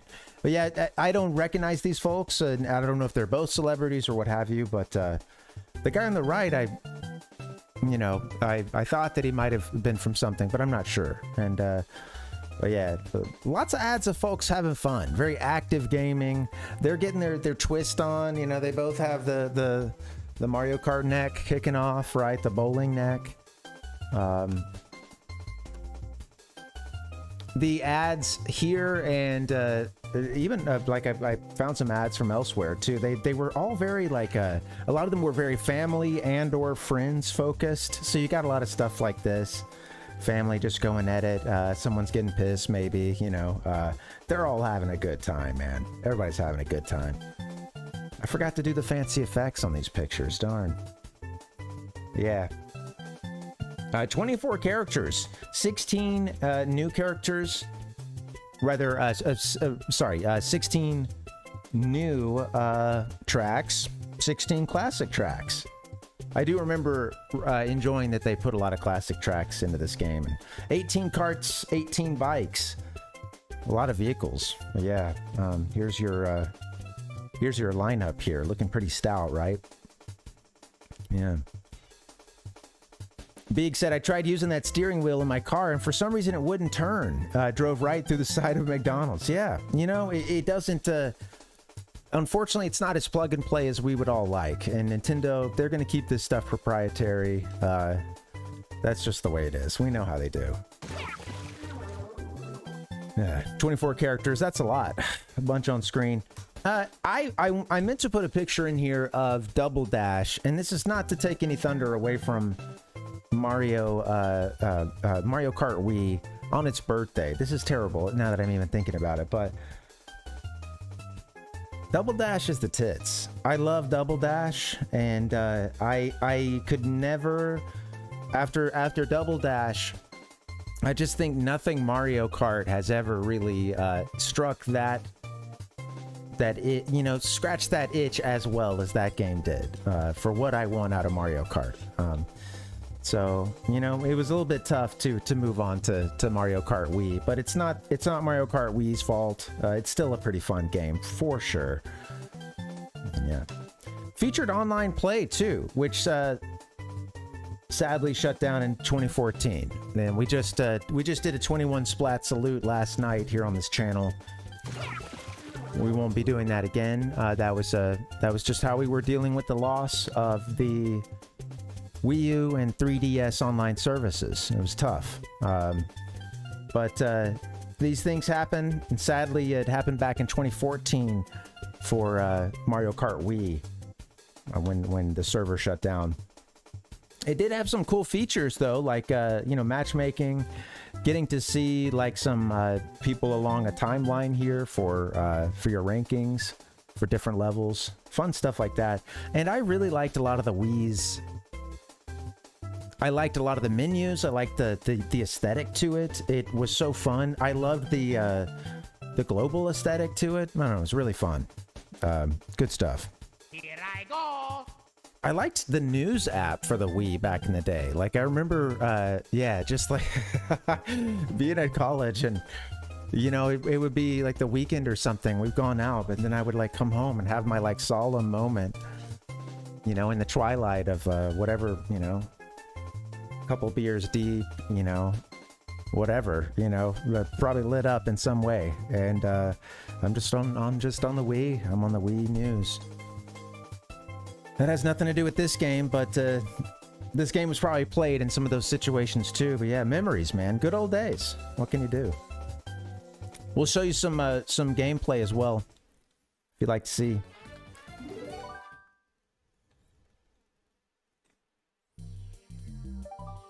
Just give me the gameplay. There we go.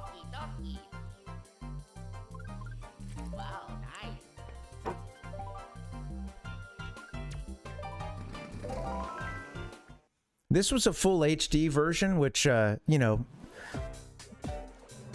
it could be good for our purposes here, but, you know, I would love to capture some of my own Wii footage at some point. And I have a Wii now. I just gotta see if I can get these Wiimotes working. I have GameCube controllers, and you can't use those to use the menu, unfortunately.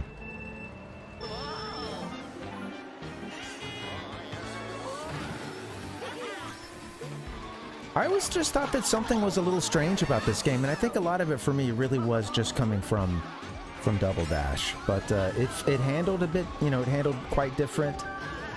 The not having the second player, which I think could seem like a gimmick, but was really fun. And Double Dash just coasted. Double Dash was so smooth. It felt very buttery. In this game, I wouldn't say... I mean, it wasn't as like, you know, hung up as something like Mario Kart 64, which I love, but, you know, it gets slow sometimes. But, yeah, after Double Dash, you know, where do you go from there? This is cute. They get to the end of the race here.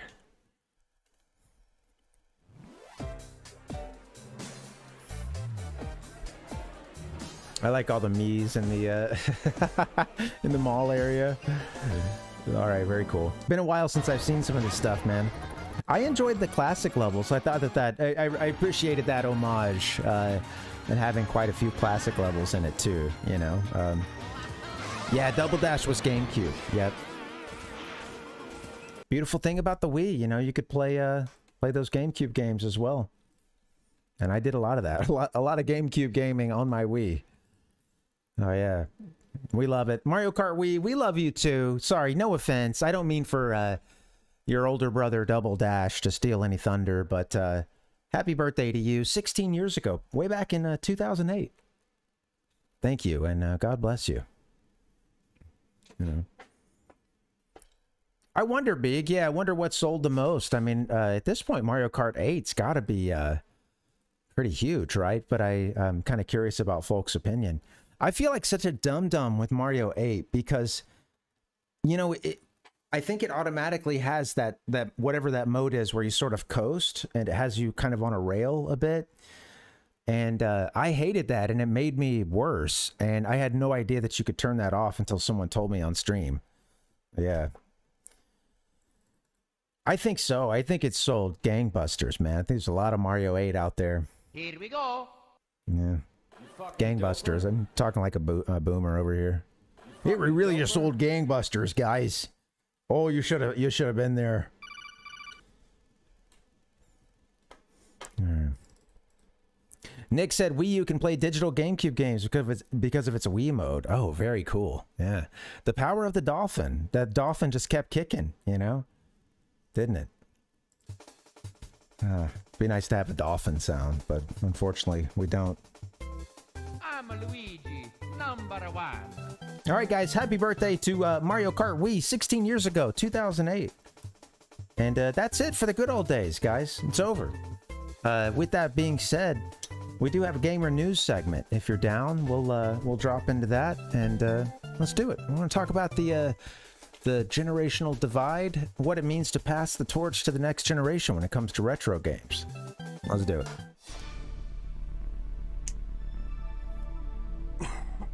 Woo! All right, here we go.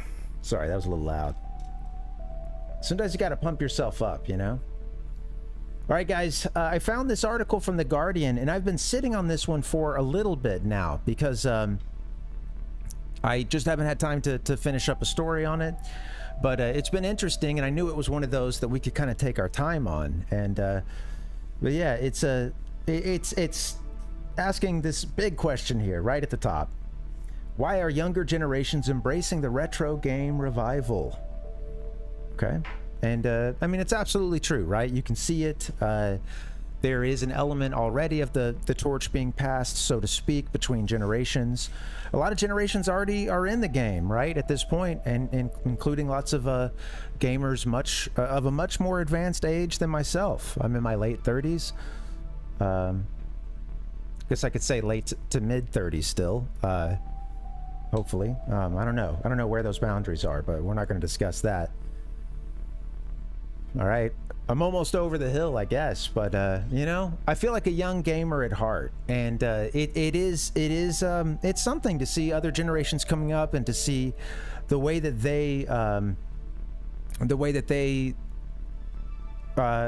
come to know, come to interact with retro games. Something that some of us here, you know, lived through and bought these games originally. But yeah, would love to hear you guys' theories too. But yeah.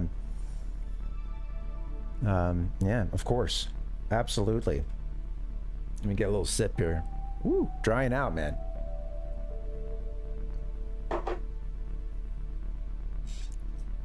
Using my voice for the gamers, and it's very desiccating. Dries out the throat. Yeah. Yeah, so let's talk about it. Why are younger generations embracing the retro game revival? Now, we got a couple things in here already. Nick said older games equals full, concise experience. Yeah, right? The just strictly speaking software, right? Maybe that's more of what you prefer. A full experience, no DLC, concise, a game that, you know, maybe is as long as a game should be. Or, you know, let's just say it felt right, you know? That number can stretch too. There's no perfect number. It's just what felt right for the game. I'm with you on that. Big said maybe modern day game publisher greed, or whoever is behind all those crappy launches you hear so many gamers complain about. Maybe. They're trying to put out the bad stuff to drive the gamers back retro, huh? I think I gotta cut out the bubbles here, man. This soda water's not... I gotta go flat. Switching to the Nalgene in a second. Jeez. Yeah. Ichigo said younger gens have always had complicated tech, fancy interfaces, complex games. Retro offers something unique. It does. Absolutely, right? Yeah, and this retro revival too, as this article gets into, extends beyond games, of course. It's not just games. And sometimes when it comes to the games, interestingly enough, sometimes it may be more of an aesthetic than anything else. This picture here was from it seemed like a game, I think it was Gamescom, I think was the name of it, but a gaming convention in Germany. Looked interesting. Yeah, I'll read a few quotes from this thing here. The bouncy MIDI melody of Nintendo's Wii theme descends into a drill beat. A Game Boy Color opens up into a lip gloss case. ASAP Rocky goes full Minecraft in a pixelated hoodie, and a painting man bobs up and down with his arm stuck in a bush. This is not a glitch. Both online and IRL pop culture is embracing the sounds, visuals, and experience of retro gaming. Yeah, so I think, you know, we're off to a hell of a start here with this article. You know, the music being popular, musical artists getting into and writing about, performing through, and incorporating video games into their music. It gets into some other stuff too, some really interesting stuff. Now, my first thought here is, oh shit, you know, right? I'm kind of worried because, not to say that I hate any of these things here, or you know, have an issue with it at all. It's just, I'm not seeing. I was worried, like, is this all sizzle no steak? You know, because we're not talking about the games here, you know. So I have to admit, I was a little bit worried. You know, I was a little bit worried here because, you know, it's so far it's off to a bit more of a like style choice, which, you know, maybe I think that's just what this article, being The Guardian, you know, they're not a you know, it's not like they're writing on behalf of a wider audience, but there's gamers in every demographic, of course. Yeah, interesting, right? So I was worried, is this all sizzle no steak? Get that back up here. Oh shit, right? But I always want to have an open mind, and I do think it's a lot more complicated than this. And I have to admit that even if it is something more aesthetics, you know, is that necessarily a bad thing? And let's talk about that too, right? So it was interesting because it got into the rise of reaction videos, their popularity with Gen Z and Gen A. Talked about the iPod Mini selling well for Urban Outfitters. You know, just basically that Gen Z and Generation Alpha are, I don't know if I can say Gen A, but are you know, they're into this stuff. They're into the old tech. It's interesting to them. The Olympus camera, right? 20-year-old digital camera, got was named by the New York Times, the paper of record in this country. The hottest Gen Z gadget is a 20-year-old digital camera. Talks about how they're opting for point and shoots and blurry photos. Very cool stuff, right? Interesting. They're interested in this tech, many of which they missed out on, and or it was around when they were young, but too young to be into it. Maybe they were captured by some of these cameras, played some of these games, were around other adults that did, etc., and you know, through osmosis, that it's like it has become like a core part of their memory too, which is just so interesting to think about because, you know, some of us came from a different route, or were also playing games when we were young, but you know, it's our retro is a little, you know, maybe further back or different than theirs. So yeah, I don't know, it's really interesting here. It looks like I skipped a quote. It mentioned that on TikTok, hashtag retro gaming videos have amassed over 6 billion views, and I'm probably responsible for about 53 of those. On YouTube, uploads have increased 1,000-fold. Spotify users are creating 50% more retro gaming themed playlists than they were at this time last year. And live streamers are cashing in on the repetitive catchphrases and mechanical movements of NPCs, non-player characters. So why, in this age of hyper-realistic graphics and ever-expanding technology possibility, are younger generations captivated by an era of technological limitation?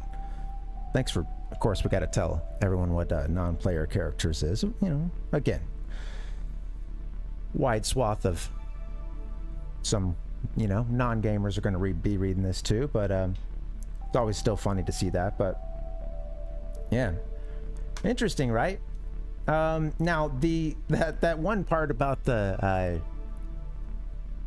NPC thing, I did do a double take, and I had to click that one after this paragraph here. It had a link, but there's also been an uptick in actors and dancers behaving like NPCs, such as Pinky Doll with their 1.7 million followers, and Gen Z choreographers at Dembradas who take this trend and transform it into a kind of urban cosplay, acting as NPCs in streets, car parks, and other public spaces.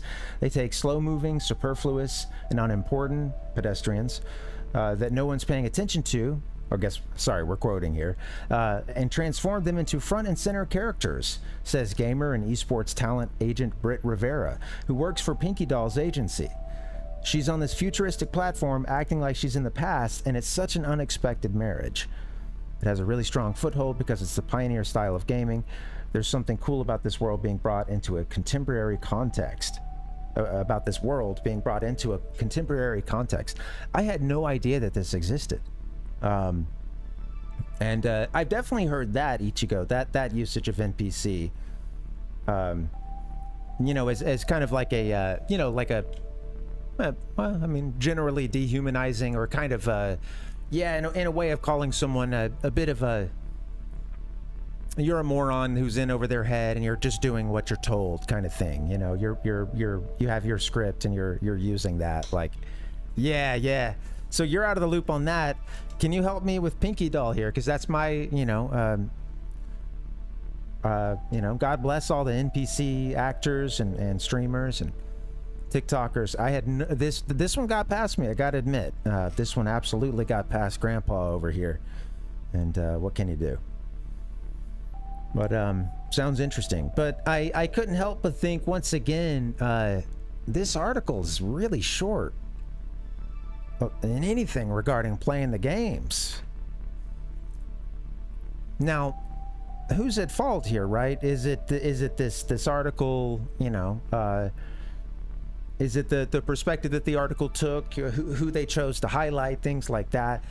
You know, I'm not going to sit here and blame a couple generations for this when, you know, YouTube is full of kids like, I don't know, playing Ocarina of Time speedruns and stuff. And I always use that as my go-to reference because I have to admit that was a bit of a mind-blowing one for me to just, yeah, to learn that there's a bunch of enterprising young folks out there who just love doing Mario 64 and Ocarina of Time speedruns, dude.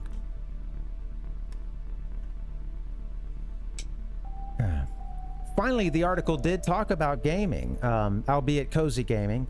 We have but for Gabby 27, known on TikTok as, there's her tag, and a growing community of so-called cozy gamers. The appeal of older gamers lies not in their modern interpretations, but the comfort and simplicity of the past. Though cozy gaming can encompass recent titles too, quote, "It's like comfort food, different for everyone," Gabby says. The crossover is common. Quote, "I game for nostalgia," she says. "It eases my mind and lets me escape into a different world. It's an excellent stress and anxiety reliever." End quote. 2022 study revealed that half of Gen Z said gaming improves their mental health. That was not my error. That was the Guardians. They wanted to throw their own initial there right at the end, I suppose. I don't know that this was the end of the article, but yeah, it wasn't. But it was at least a few deep, and it took a little while to get into the folks that are actually playing the games and what it means to them. And I'm not much of a cozy gamer myself, although sometimes, for sure. Animal Crossing, hell yeah. Double rainbow. Oh my god. I would say something like Mario Golf, but some of you who have seen these streams would call me out on that not being very cozy, but very angry sometimes. So I play with a lot of passion, you know, but God bless the cozy gamers too, you know. Yeah, it could have been a machine hallucination, Ayaton. So, all right, so, you know, this is complex, right? And again, I do not want to take, I don't want to take the cliche tack of, you know, these generations suck. It's only aesthetic for them, you know, and so on and so forth. Let's see, but yeah, I don't know. It's deeper than that. I'm looking for the next slide. Sorry, where'd it go? Cozy game. Okay, there it is. All right. Now, here's the thing. These other generations, the younger gamers, I gotta remember they didn't grow up with the same context of these games that I did, right? I was playing Super Mario Bros. Like I said, this was probably the first game I played. I've shown this picture before. I started playing when I was 2 years old.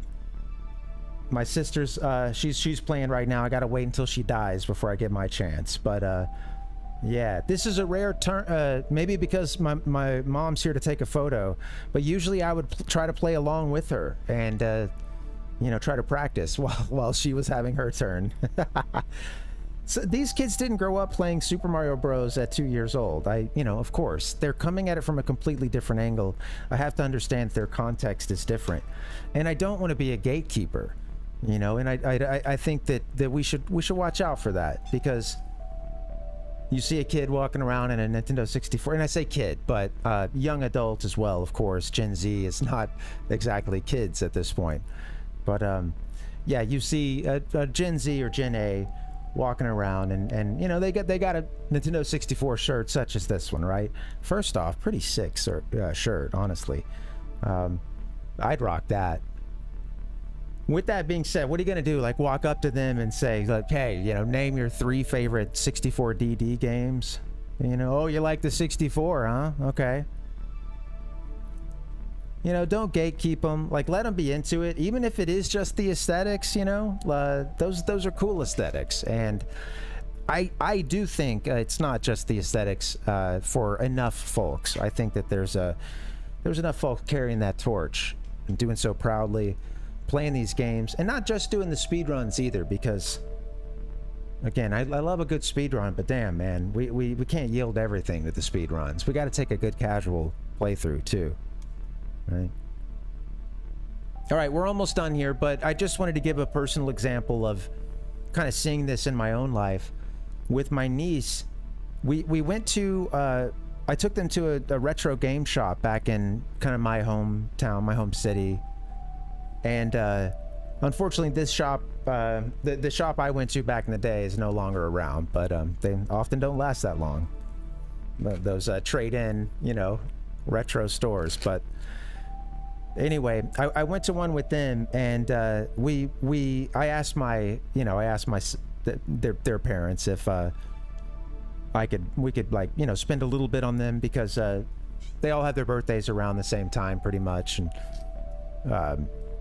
they were like, okay, yeah, you know, do it. So I let them go on a certain, you know, shopping spree of a certain amount, and one of the things my niece got was she bought a zapper. She bought a just the old school zapper, such as this one here, and she mentioned that she wanted to use it for a cosplay, and she showed me later that it was for Splatoon. The NZAP 85 is the name of the weapon, and so she bought a working physical zapper, the first generation one, the gray one, before they changed it to orange, you know. We had this one, this gray one, yeah, before they had to do the like, you know, to make it look like a toy. Yeah, I wonder how long the gray lasted. Yeah. Well, she bought this one, and they don't have an NES or anything. And I remember, like, you know, my it was funny because my sis was kind of like, oh, you know, like, why did you get that? You know, and she's like, oh, it's this weapon in Splatoon. I want to do a cosplay for it, you know. And I thought it was really cute. I was like, oh, come on. You know, let the uncle spend his money, you know. Let him buy a zapper for the kid, you know. We'll get maybe someday I can swing the NES for him or something, you know. Come on. What's up, Derek? Welcome. Yeah, so anyway, guys, just remember the I don't know. It's cool with the aesthetics. It's all good, right? I just hope, you know, people do remember at the end of the day, none of this other stuff that was covered in this article exists without the games themselves, right? The music. Oh, it got into, I skipped a thing on the Jungle Mix music and how popular it was. Where did that go? Jeez, where'd my Jungle Mix shot go? Damn. Well, it's gone. It's all good. Yeah. None of this exists without the games. We do need to remember that. And honestly, I think enough Gen Z and Gen A are remembering that. I think we're good, man. I think we're in good hands. You know, I'm not so the phrase pass the torch. I think we can carry the torch together at this point. I'm not ready to, like, relinquish any torches, so to speak, but we're in this together. We're running. We're in this this marathon called life, and our times overlap, and it's gonna be good. So yeah, love the aesthetics, keep honoring the games, and you are, and it's gonna be all right. Yeah, we got this. That's it, guys. That's it for gamer news. I love that video. I should skip around a bit in that one. Yeah. Okay, I'm just going through everything now. What's he gonna get? You know, for this kid, it's all about the games. We got some Spyro. Okay. Oh, this kid's coming up with the headphones. Sick. What's he listening to right now?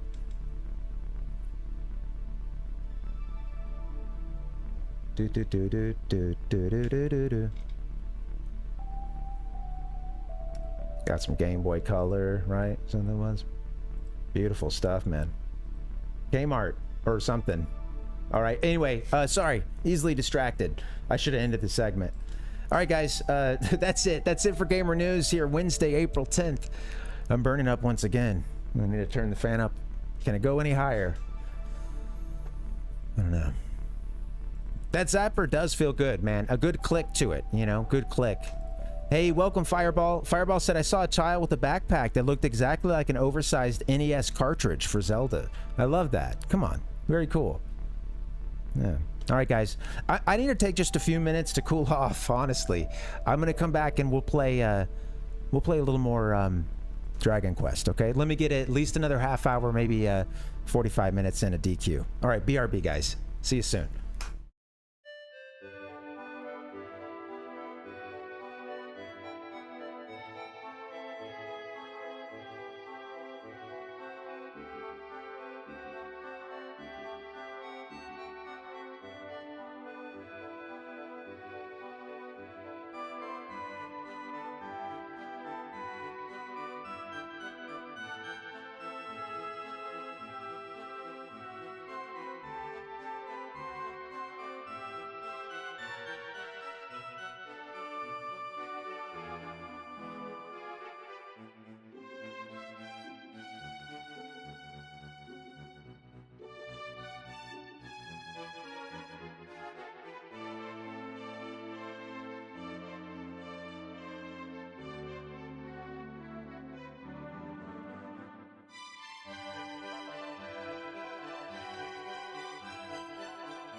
Maybe you will be brain dead from staring at this thing all the time.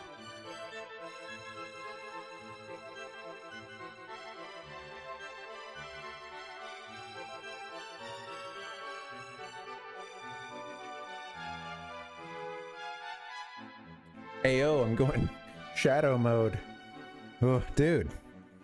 I need to figure out like a one light situation or something, because yeah, I've had these like 2 studio lights up and man, it does not work for me as it starts to get hotter. Today got into like the low 80s, which is bullshit, honestly. Double rainbow. Oh my god. So I'm going creepy mode here. Double rainbow. Oh I feel like I'm in that music video for what is it called?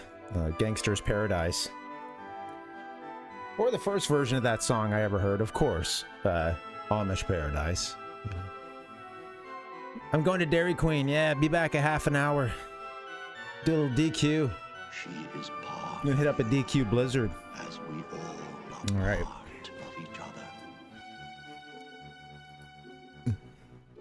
Beautiful blue This isn't too crazy, is it? Does this work? It's a lot. It's that did cut down the temp some. All right. Here we go. I may have to unplug something. Yeah, let's get back into this game. I don't know where we're supposed to go next, so we're just kind of exploring, trying to see what we can figure out. Looks like I will need to unplug a thing. Is it gonna work? It works. Okay. All right, so we just brought the golden crown back to the king. He asked us if we wanted to.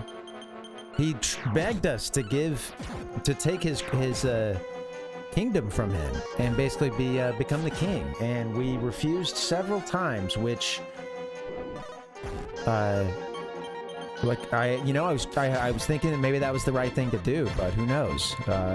It was maybe 5 or 6 times we had to say no. It was a lot. It's a lot. Let's keep playing for a little bit. I'm gonna take it maybe up to the top of the hour, unless I just gotta quit. It's 2 nights in a row, and I'm a little bit tired, so I'll run if I'm running out of mojo. Oh, there's another town. Ravenger.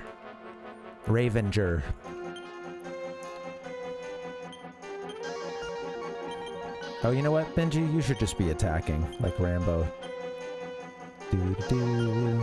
Testify, what will you do?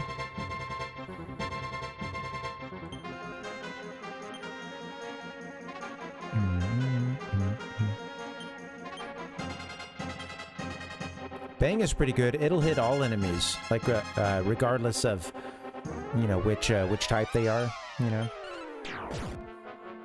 Sega CDX. Oh yes, I have. What a strange peripheral, right? It's been a long time since I've thought about that one. It had the... Wait, maybe I don't know about this. I'm thinking the thing that would sit side saddle, like it had the little stand that would sit, you know, like alongside your... Yeah. Yes, CDX. Sega. I remember the 32X as well. And the CDX, huh? Oh. I don't know that does look familiar. That's awesome. Yeah, I wish I could pull this up. I don't have it set up for a desktop share right now, but yeah, that's cool. That's really interesting. I don't know that I knew about that. I think my head was going to 32X. And I knew of Sega CD, but yeah, not of 32X. Or rather, CDX. Very cool, yeah. We'll have to get him on the show sometime, you know, to speak for a generation. Because I think we're all qualified to do that, honestly. I'm willing to speak for all millennials. What up, you know? What do you want to know?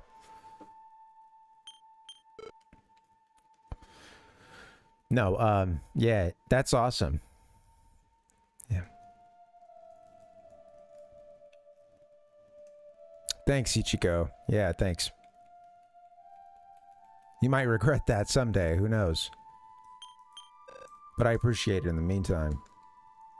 I don't know if this lighting works for me. It looks, it does have my features looking very severe, you know? Like, you might start walking a little faster if this guy comes at you, you know, on this, in this dark, you know, in this. It's all good.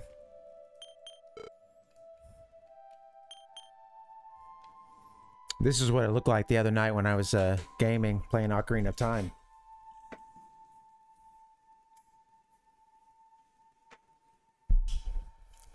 Guess I could always just do that. That looks even... Now I just have the light of the screens.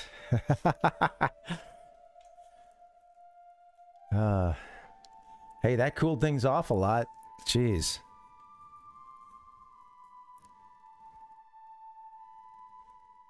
Welcome to the fantasy zone. Get ready. Was this a feature of the Stega? I always want to say CDX. Oh yeah, CDX. That is right, not 32X. Okay, what's going on in this town? Let me back up. Let me get out and walk back in for a quick mental reset. Ba, ba, ba, ba. I love the being bathed in the green light right now. I can dig that. Hello. Oh yeah, this is the town where everyone's asleep. That's right. We were told about this. They're all asleep. Except one person, apparently. Or no, I think I'm thinking about DQ11. Let's bust up into some rooms. Snores. Oh, we need to be searching everything. Look at that. She was hiding some herb in her drawer. Zzz. Search. Well, leather kilt. Just took the dude's kilt.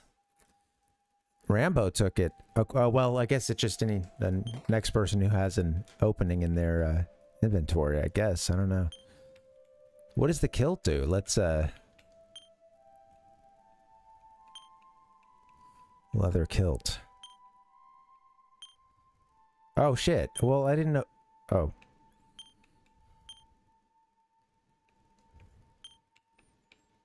How do we put it into, give to bag? Just put it in the bag, man. Do we not have room in the bag or something? I mean, it's cool that some things would go to characters automatically, but... I'm gonna get a light going. 1 second. Hey-o. Let's go the, can I do the, cop light version? What is that? Shit, that's not it. There's one if I go all the way down. Let's see. Oh well, good stuff. Hey guys. Couldn't figure it out, but there's a there's one version that's like the party mode, but it's pretty stroby. Did it one time before. I don't know how to get to it again. And I have to kind of look into the light or right at it or good stuff. Got the visuals totally figured out today.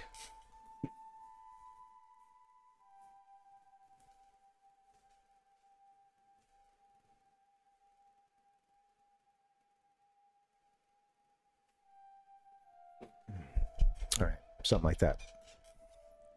Here I go. Nothing was found. That's right. Okay, cool. You're asleep too? Search his drawers. Can we get around behind? No. Move out of the way so I can rob you.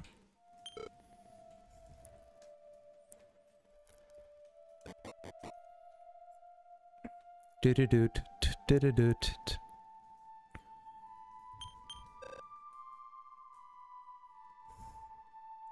Somebody talk to me. There's got to be someone awake in this town. Wait, hey. You said, This, alright, dude, you better wake up. Can we, tactic, what can we do here? Nope, nothing. Burn the guy. See if there's any other fakers. The guy was faking. He had to think about it. What? This guy's, possibly got really bad, like, sleep apnea or something. Grizz. Oh, alright, we've got Poison Lakes. I really got up into that thing, didn't I? What's our team looking like right now?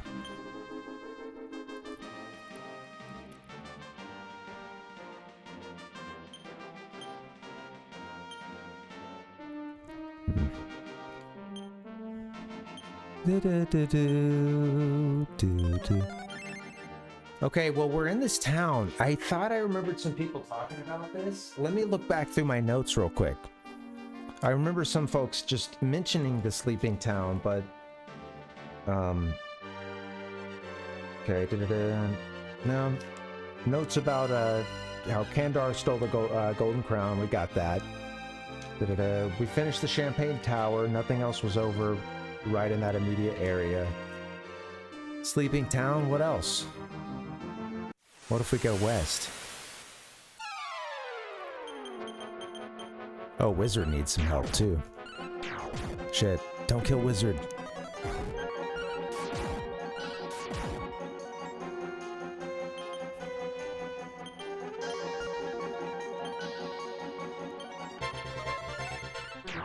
There we go. Here we go. Thanks for hanging, guys. Happy Wednesday. This has been fun.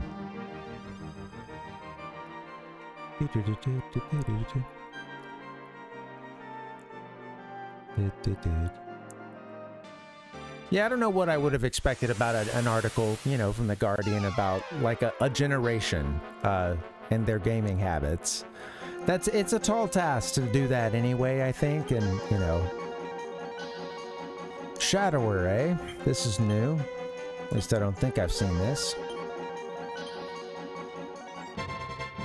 Too bad we can't just rob the, you know, the armor store right now. It'd be really nice to just, get all of our weapons and armor. Can I put you to sleep? Hit with the ice bolt.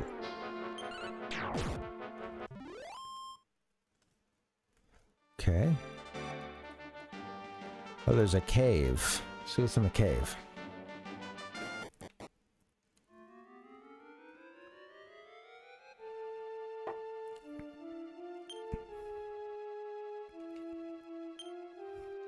How's everybody doing here? How we doing, folks? Let's see those numbers. Okay, HP's looking good. All right, new dungeon. Couple of exits on the left. I just wanted to see what's all the way on the right, but vampires, huh? We've seen Batman. Now we've got vampire.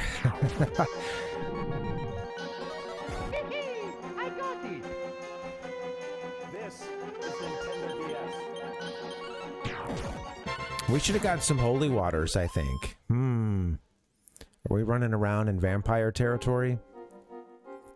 Okay, we should probably explore some of these outlets. Rabbit Hound and Dead Stool. This is certainly the next level of, you know, it's taking a few hits for some of these, so...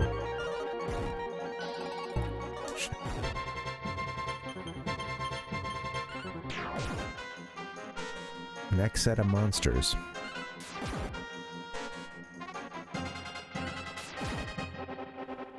We got some sleeping folks.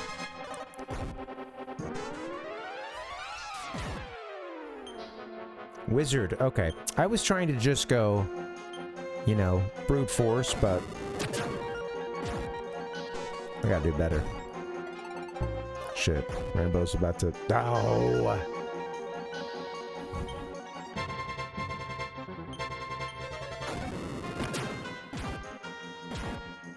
I underestimated the sleep, honestly. Yeah, they used sleep and it put a couple of my folks to sleep, and now we got a dead character. I don't think we have a way to revive them at this point. I don't think we have a spell for it. No. We have to get them back to a church. And we want Rambo too. He's our... Basically our... I don't know. I'm too FF-ified, but he's our black mage. Yeah.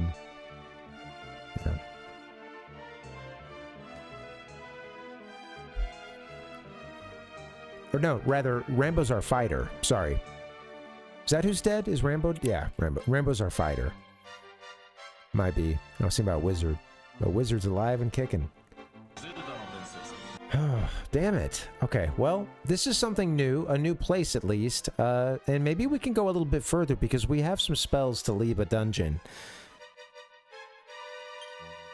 We'll need to be careful, but let's, I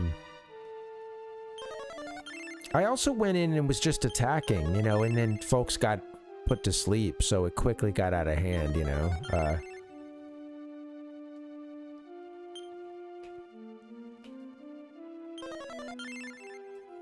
Okay. Too bad we can't revive somebody.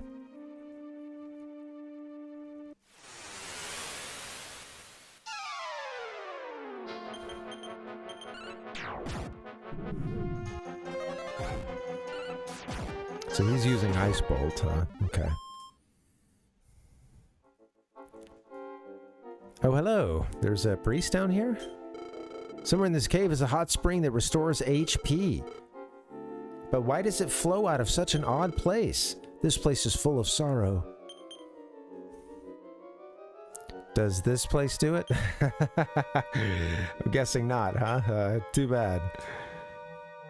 How about you restore my HP?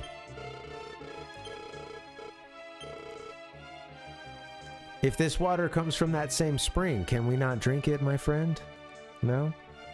Mario is an Italian plumber who, under your control, enters the Mushroom Kingdom.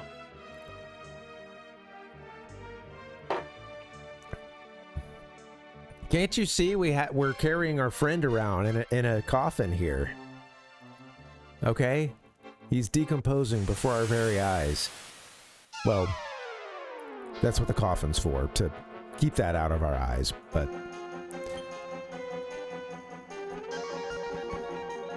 I don't like these guys. I don't like them at all. I want to see if we can just... wipe them out. All of them. Hit them. Don't put my people to sleep. We could be in trouble. Benji's asleep. Testify. What you gonna do?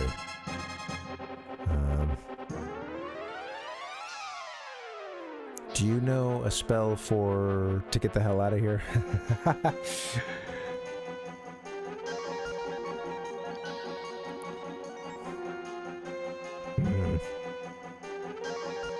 Gale. Oh, let's do that.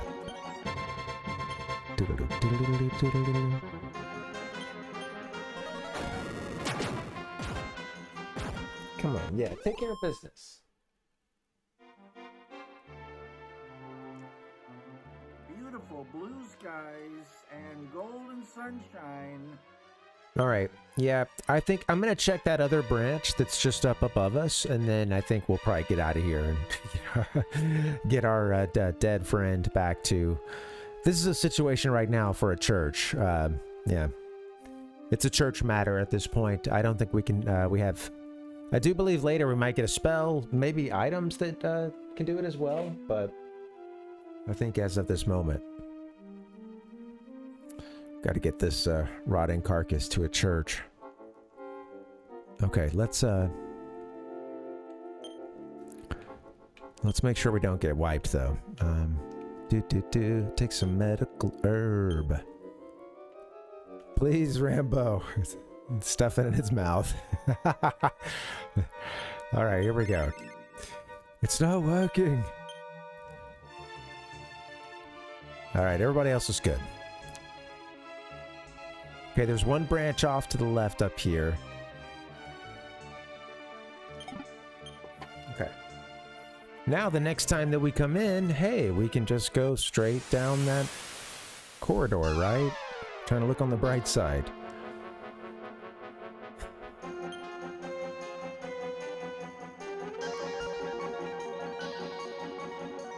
I'm honestly thinking about, like, I don't know. I just...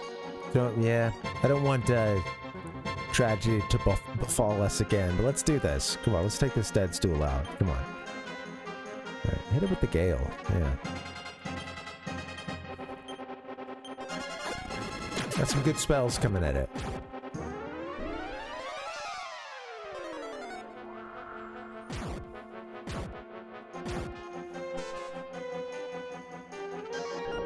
They got off the sweet breath move. Damn.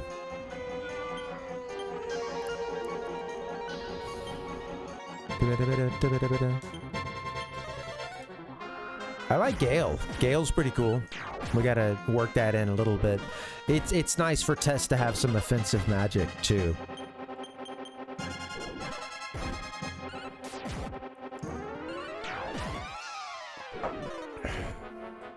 Here we go. Oh dear God, Benji is about to croak. Heal yourself. Testify, heal him.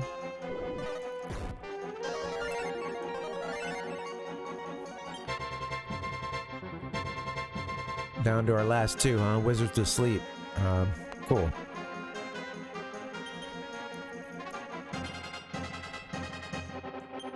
Testify's pretty strong too, I think.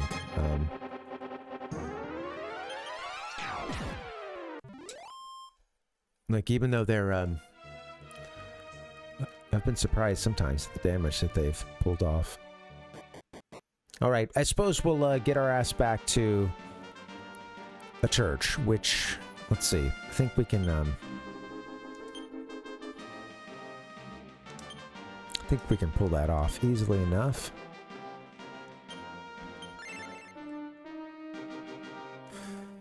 Save an MP, I guess. Medical herb is so cheap, though. You might as well keep some around at this point in the game for, like, I don't know, I'm thinking you might as well keep it around for easy field healing.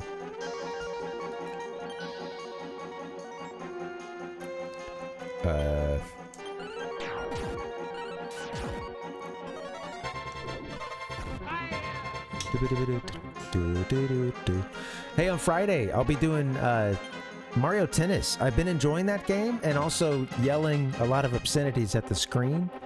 Out of love, though. It's all out of a place of love. It's the game. It's a kind of game that does that sort of thing to you, in my opinion. But yeah, we're I'm gonna play a few more characters and see if anything starts to truly click. Like I've managed to make the credits run a couple times with a couple of characters. I want to see if something clicks and I can do it a little bit faster or more with more consistency if I do a couple more characters. And then, you know, I may just play it a few more times to see if we can unlock if you beat it with all the characters, then you unlock the next level of tournament, which I would kind of like to see what that's like and what that difficulty level's like. We're close, so that's nice. Unfortunately, I guess I don't know if we're going to get resurrected here. Sad to say. Might have to go a bit further afield for that. What's in your pot? Oh, a strength seed. My trick is to take the first bite and then open the sandwich a little bit, and then I blow on the inside to cool it down. Is there even a church here? Oh, I don't know if I climb these steps. Whoa, this guy's animated. Oh, I have no idea who you are, but please return the Dream Ruby to the elves. If they don't get it back, this village will be cursed forever. The elven village is near a cave in the western forest. Did you give me the Dream Ruby? Please return the... Where is the Dream Ruby, my guy? Wait, please return it to the elves. If they don't get it back, this village will be cursed ever. The elven village is near a cave in the western forest. It's near a cave? Can you move out of the way of that bookshelf, please? Thank you. Sweet, we found a tragic tale. My trick is to take the first bite and then open the sandwich a little bit, and then I blow on the inside to cool it down.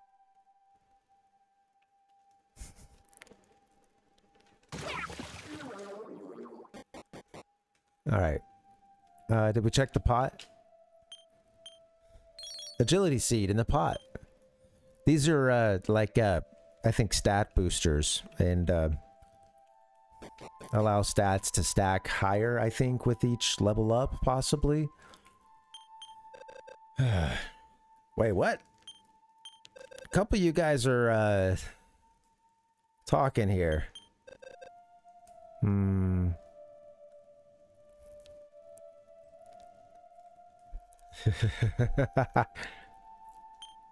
It's from Nathan for you, Ichigo. Let's see. I think there might be something else from it too. Looking at a hummingbird's penis and thinking that's huge. Or a couple others as well. Yeah. Wow, so cool. That's not from that. Welcome, Binary. Yeah, sometimes I will pull you know. Wait, who's Frodo talking to in that scene? Who's he telling to keep their secrets? I'm not remembering right now.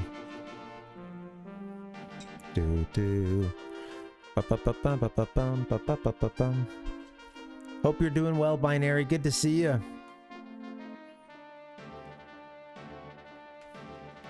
Playing some DQ3. We are, I believe, they've got us kind of, let's see. Well, I'll just say we're seeing some vampires and there's actually some elves. So I think that, yeah, we're in kind of Scandinavia and heading that way as well, too. We're heading deeper. Interesting world map here. I love it. Yeah. And there's been a few vampires here. We should get a few holy waters, but this town, something's going on in this town. Everyone's asleep. He told us to go bring a ruby back to these elves, and I'm like, I don't know where this ruby is, yo. But he said that their town is past the cave. So, actually, yeah, that's right. Let's go past this cave and see. Oh man, we need a resurrection. Okay, this wasn't that far from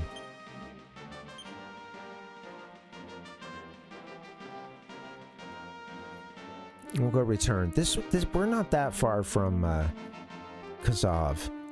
Oh, I wonder if no Annuals is the that must be the sleepy town. Yeah. I know I'm gonna need that whip, right? Jeez. Speaking of which, I have to say, Ichigo, you posted that Castlevania, that copy of Castlevania that was sold for, was it $90,000 or something? That has me, not that alone, of course, but like that triggered in me the desire to get back into some Castlevania at some point. Yeah, it got me thinking about the game. The music comes up a lot on this one YouTube and Twitch, like video game music streamer that I listen to a lot, or, you know, Rhythm and Pixels. It's fun. Yeah, a lot of 8 and 16-bit stuff. Yeah, it's every time the Castlevania stuff comes up, even if I haven't heard it before, I'm like, okay, it's got to be Castlevania, you know. It's great. It seems like Castlevania 3 reuses a lot of music from 1, doesn't it? It's like, it seems like it's rearrangements of a lot of the first game's music.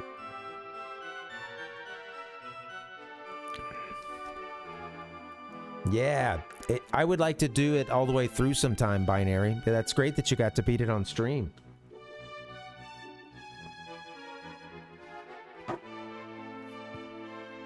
That's the version I played, yeah. Now you're playing with power. All right, let's get this person to a we gotta get him to a church. Sorry, Rambo died. Trustworthy servant of God, what do you seek at our church? We gotta resurrect. Resurrect Ramb. Kurt Rambus. Well, what happened was that second game, we got our ass kicked. The second half, we just got our ass totally kicked. I hope God wills it. All right, let's see. Is he up? Rambo returns to life. There he is. Oh, dude, it smells so good. No, we don't need any more resurrections. Thank you. We're gonna say done. Thank you. And more orchestrated and better on VRC6. I did hear that, yeah, sorry guys, again, the soda. The soda's coming back to haunt me. Burp City. Yeah, no, I did hear that Castlevania 3 on, I think the FDS version, right, had a, benefited from those additional sound channels, I think, and got a nice extra crunchy sound to it. Hello, the local diner. What you cooking, man? All right, let's hit the inn. We brought our character back. Welcome back, Rambo. She died. Keep forgetting Rambo is a she. The sprite is so funny. It's got like a kind of like short, high pigtail thing kicking off, or you know, two of them.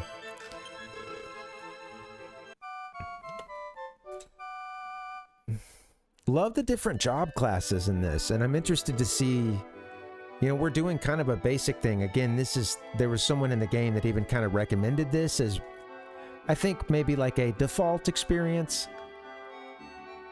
Not, you know, not that it like forces you into that or you have to switch off from it, but you choose it. But I guess, you know, you can definitely mix this around, and you also get a chance at a certain point,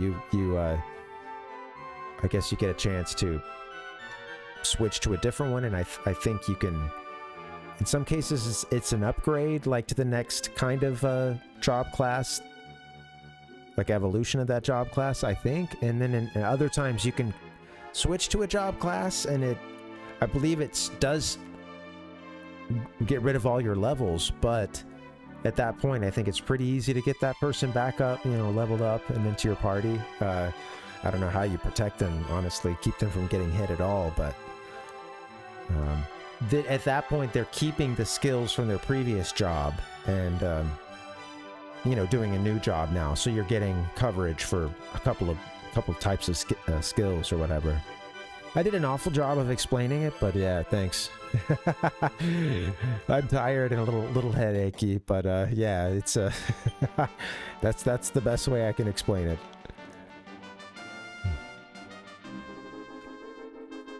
All right, everybody's back now. Fireball, yep. All right, let's warp to that town. What was that town's name? Return. Let us return to No Annuals.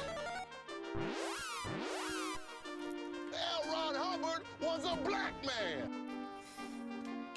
Continue westward through Scandinavia. Cue that Led Zeppelin song. You know the one. All right, Rambo, what you gonna do? Yeah, you're always gonna fight. That's what you do.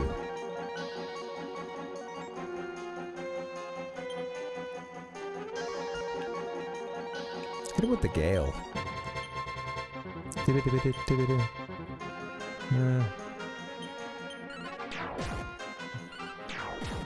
So yeah, we're gonna see if there's anything else on the other side of that cave. I don't know if we need to like go through the cave or if we have access to something else, but they mentioned something about an elf, maybe an elven capital, or, you know, something along those lines. See a clearing here. Oh, sneaky. I mean, not very sneaky, but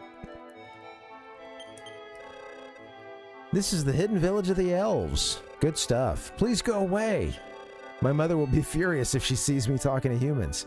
She's like, yeah, emphasis on the hidden village of the elves, okay?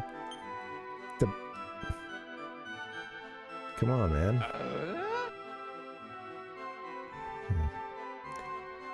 I love how we get the nice, pleasant music, and I think people are gonna not be happy to see us here. Get him out of here. Get him out. Oh, we got I walk up on the scene here. We got a horse walking around, very well done horse sprite. They spent a lot of time on the rear view, it appears, because they knew the fans would be upset if they didn't get that, or at least some fans, and you know, they didn't disappoint. It's my son's fault that our entire village was put to sleep. He eloped with the elven princesses. What princess? Just one. I've tried to make amends with the elves, but they still turn their heads from me. Damn. What should I do? So this dude gets his entire village put to sleep because his son... Well, it's not your fault, man, that your son slept with the elven princess. Well, he eloped. I mean, they just got together and they're tying the knot. It's done, man. Like, you should bring him back for the official wedding, you know? Try to make amends with the elves, but they still turn their heads from me. What should I do? So it's the elves that are pissed. Okay, well... God.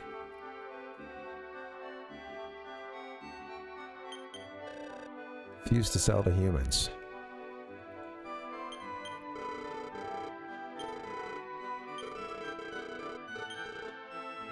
So you got an entire town of humans? Okay. They got them all turned to sleep. Alright, put to sleep. Sorry guys. Temporary mind blow. What could humans possibly need from us? What? The village of no annuals?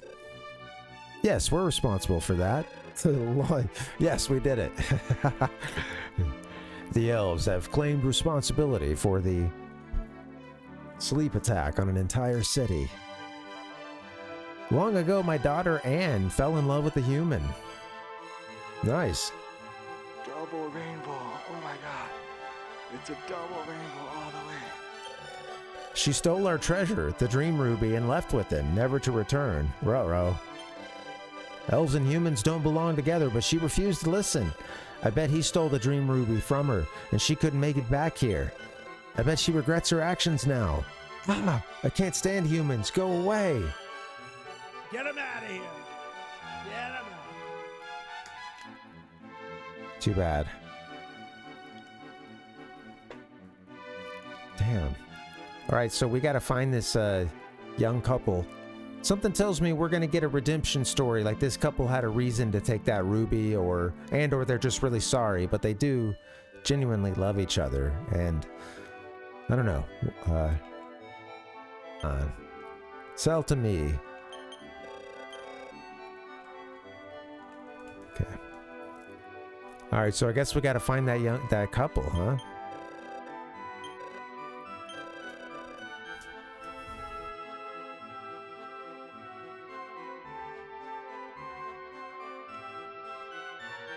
I don't remember this part being the entrance. Yeah. Interesting stuff. Maybe you will be brain dead from staring at this thing all the time. Where could they have gone?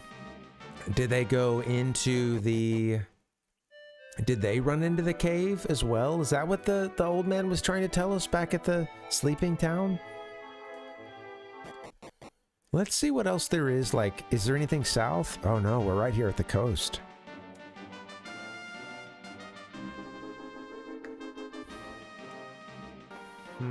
What to do? What to do? Oh, I was seeing your comment, Binary. Only Akumajo, Dracula / Castlevania and Dracula 2 are FDS.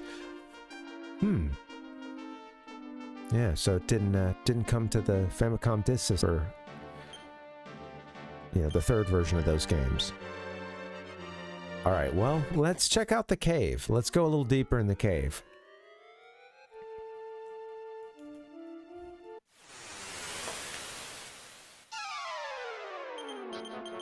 Oh, maybe we should have got some, again, like some holy waters, possibly?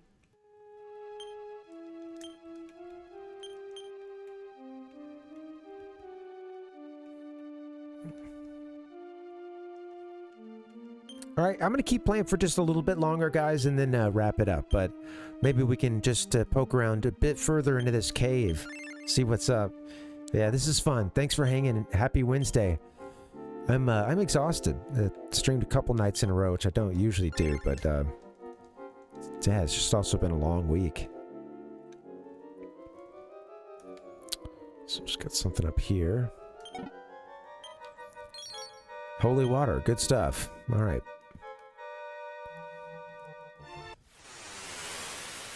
That should be a good hint. Might need some holy water soon.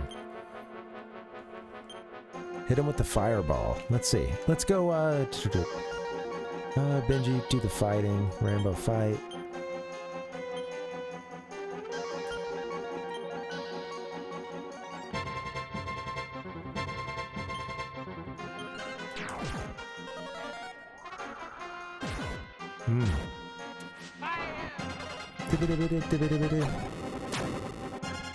It'll be interesting to see what they do with the 3D, or rather the 2D HD remaster that they're working on for this game. You know, will that become this sort of definitive version? I mean, DQ3 and Dragon Warrior 3 are, I've heard, are really great games just in and of themselves, you know. And we're doing the, you know, Super NES remake of it, but it seems like the NES versions were very playable. Like it, you know,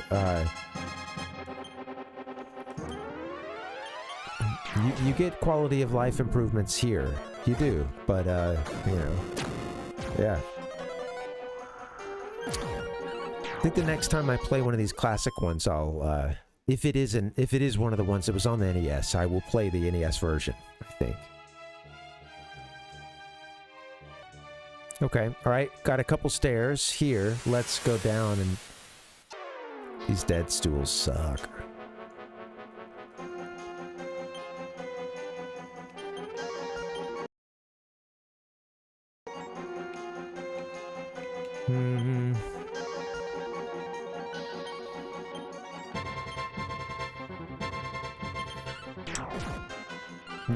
Yeah, this is a good update, it seems, yeah. And it is interesting, like the NES one, it's just going to play slower. It's going to not have those quality of life improvements. Interesting too, you know, they added some content in between the Japan release and the Dragon Warrior 3 release in the US. They added that a scene in the intro of the big battle between Ortega is his name, I believe. Oh, this dungeon just got a lot bigger. Yeah, Ortega and I think Baramos, I think the main person that we're chasing after, you know. But yeah, they like added a really cute fight scene, an 8-bit fight scene between those two. And that would go on to be in this version. They would make a 16-bit version of this when they would do the remake for Super Famicom. And yeah. Okay, alright, well, I guess we can start taking some stairs somewhere. Welcome to the fantasy zone. Get ready. I shouldn't play for more than another 10 minutes or so, but yeah, let's I want to peek around another couple corners. Yeah. That's how it goes. I want to crawl the dungeon just a little longer.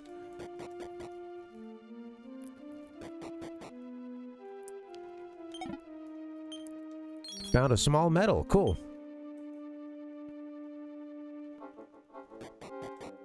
I know I've mentioned we should probably go back too. There were a couple of Oh, I wonder if this connects to what I was actually just trying to bring up, a couple of paths. It does. This is going to be down here. Yeah, okay, cool. I wonder if that was the stream that could heal us too. Let's check that.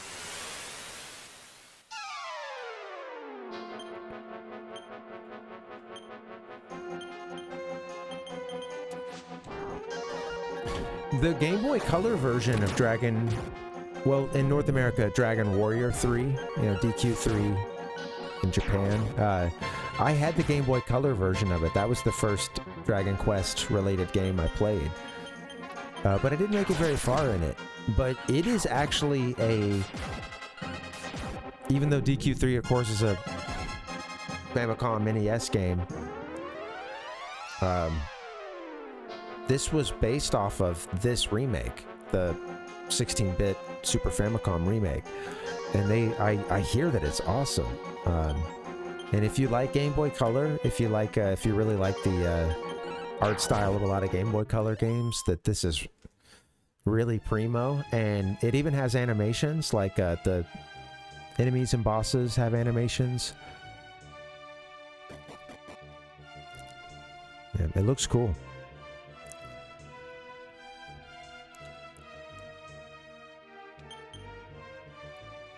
I'm like, where's the part that's supposed to heal us? In the center there? Yeah, I gotta chase this this down. Let's see.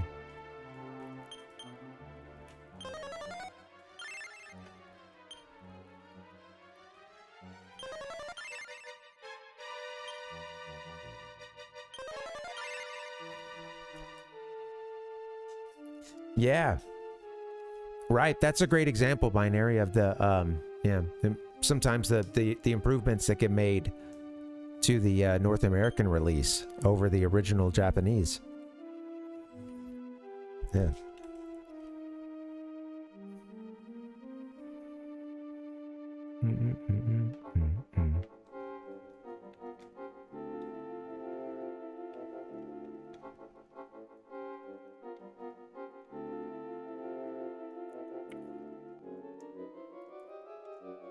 I'm not gonna pass this up. Here we go. All right, here we go. Thanks for I didn't mean to say here we go, but just worked. All right. I did mean to say here we go, but I hadn't processed that Luigi had beat me to the punch. Let's hit these, you know what? We should take out the dead stools. Freaking dead stools.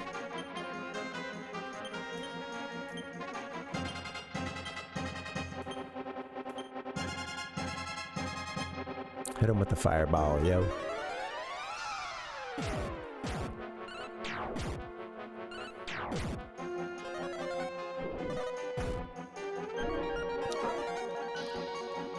I would later get Dragon Warrior 7 for the PlayStation 1. And I think part of that was because I'd wanted to try that series again. I liked the art and was getting into anime at that point. And I have to admit, I liked seeing that number 7 at the end, which I had loved Final Fantasy 7 at that point, and was, yeah, really wanting to play another RPG or something. And it's an interesting one. And I did put some time into it, maybe 25, 30 hours or something, but it's a long ass game. And it is, this won't spoil too much for you other than to say, like, the world itself is not that big. It is many connecting pieces that then form something. You kind of get that from the very beginning of the game, but like, yeah, you don't have access to a whole lot at the beginning. It doesn't, and then you end up going on what seemed like a little individual vignettes or missions or individual worlds, and then you start connecting them and stuff, and it's very interesting. A mystery unravels. Here I go. But it's a long game, very long game, you know. Yeah. Yeah, I'd like to do that sometime, Binary Man. I think the first time through I couldn't use the password though, but I'd love to get that for you for a second playthrough. Hey, there you go, healed.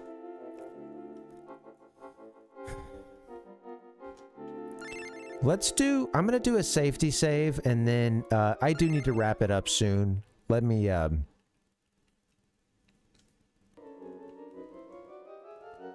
freaking casual here, doing a save using the Retron instead of playing the game as God intended. Whoa, nice graphic. Good morning to you, Binary. Feels like it was just yesterday that you and I were talking, you know? Damn.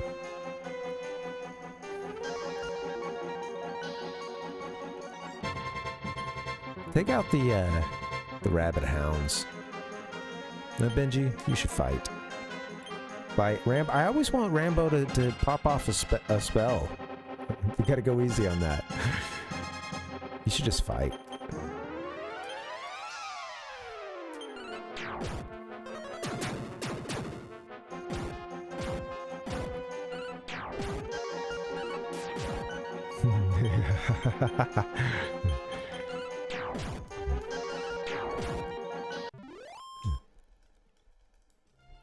Yeah, he's I think his design was a little incomplete here. We had to pick up some of the slack on that one.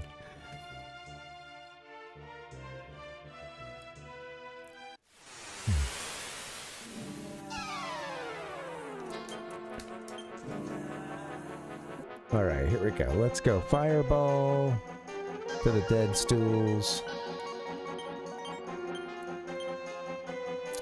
It looks like the dungeon doesn't come to a satisfying conclusion right away, as I was hoping. So I think it's very cool that we found a place that'll heal our HP and MP. That may be where I should stop for tonight, honestly. Just go back there and save again. This game never made it to the US, of course. We're playing a translation. And I read that at the time, Enix USA was just apparently kind of in shambles, was not doing so hot. And, you know, Dragon Warrior didn't exactly, they put 4 games out for the NES, and all the North American releases were well after the Japanese ones every time. Like, there was a big delay, but still, 4 releases. And yeah, I think the combination of the office basically being not financially in a good place and it having not sold that great. Yeah, they didn't put out any of these Super Famicom games. They didn't make it here.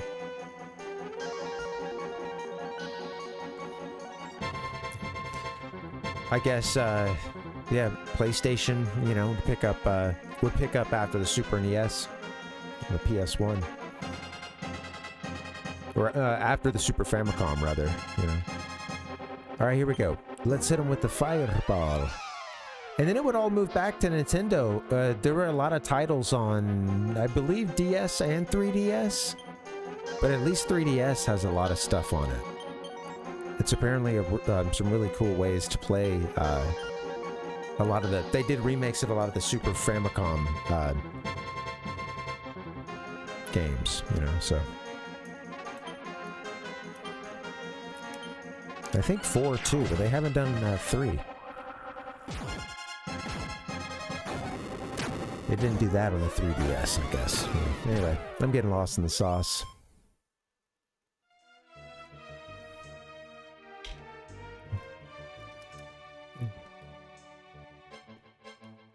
That's cool, Binary. Yeah. You definitely got that one memorized and incorporated. All right, I need to get back to that fountain, where I think that was back to the right. We did a save anyway, so I believe. All right. Do do do do do.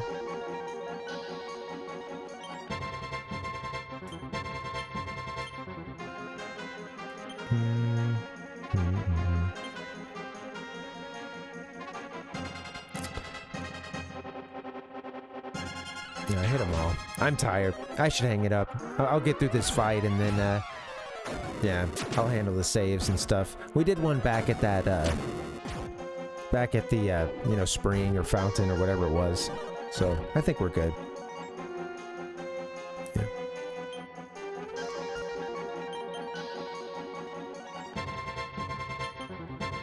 Take these guys out.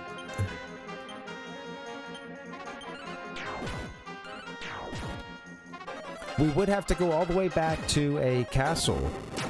There's some other places to save too, like I think, but yeah, for the most part, I think you go to a castle and have to talk to a king and or whatever, you know. And that's your way to save. We're gonna allow ourselves an emulator save tonight, cause yeah, got a headache kicking off. I should get up out of here. Take this thing out. Thank you. All right, one more save. Save slot 3. Final save. Here we go. Boom. Whew, I'm beat. Guys, thanks for hanging. This was cool. Yeah, thanks for doing this. We're working our way through this game. If there's an hour count in this game, I'm not sure where to access it, but it might be here. But it's probably at this point a little inaccurate. But we've been at it for a bit. Yeah, I'm digging it. Thank you guys for playing a classic game with me. Yeah, and yeah, it was cool doing the good old days in gamer news. All right, guys, I'm gonna get up out of here. We'll be back on Friday doing some Mario Tennis. Bada bing, bada boom. A little Mario Tennis 64, Japanese version.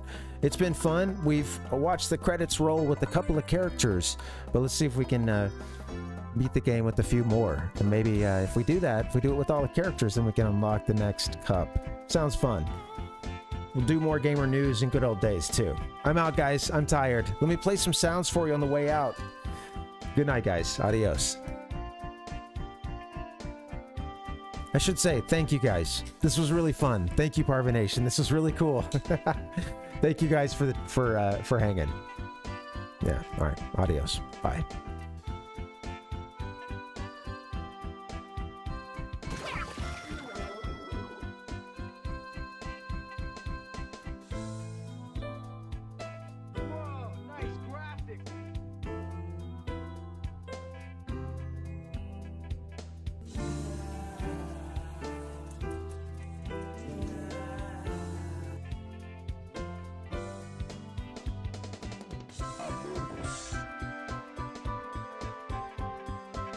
Looking at it.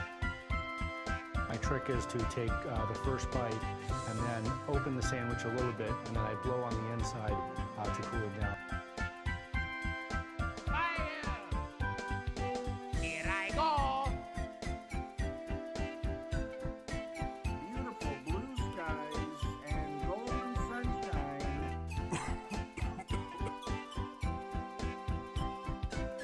Beautiful blue skies and golden sunshine. Get him out of here.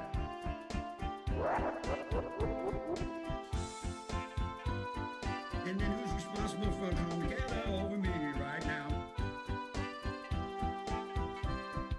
My Emperor, I failed you. I hope you've all enjoyed our program this morning. Get over here.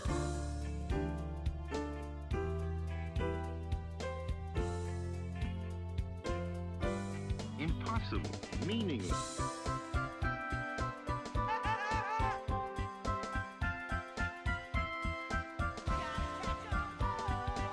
Impossible, meaningless. Today, I want to do something a little bit different. Nothing is more important than the simple act of people getting together.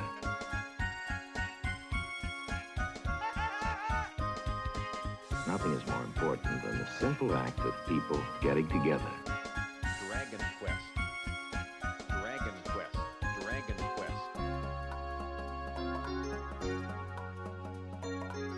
Howl for Carl Sullivan.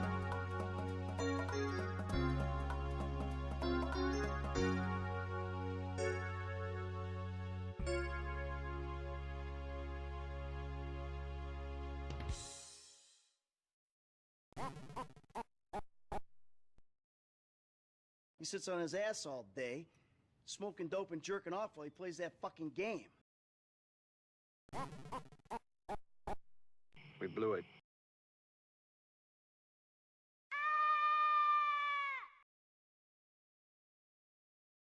I bid you good night, good night, good night, good night, good night. I'm a man. I'm 40. Hi, my name is Gabe Newell, and I work at Valve. Get ready. The Parvinator.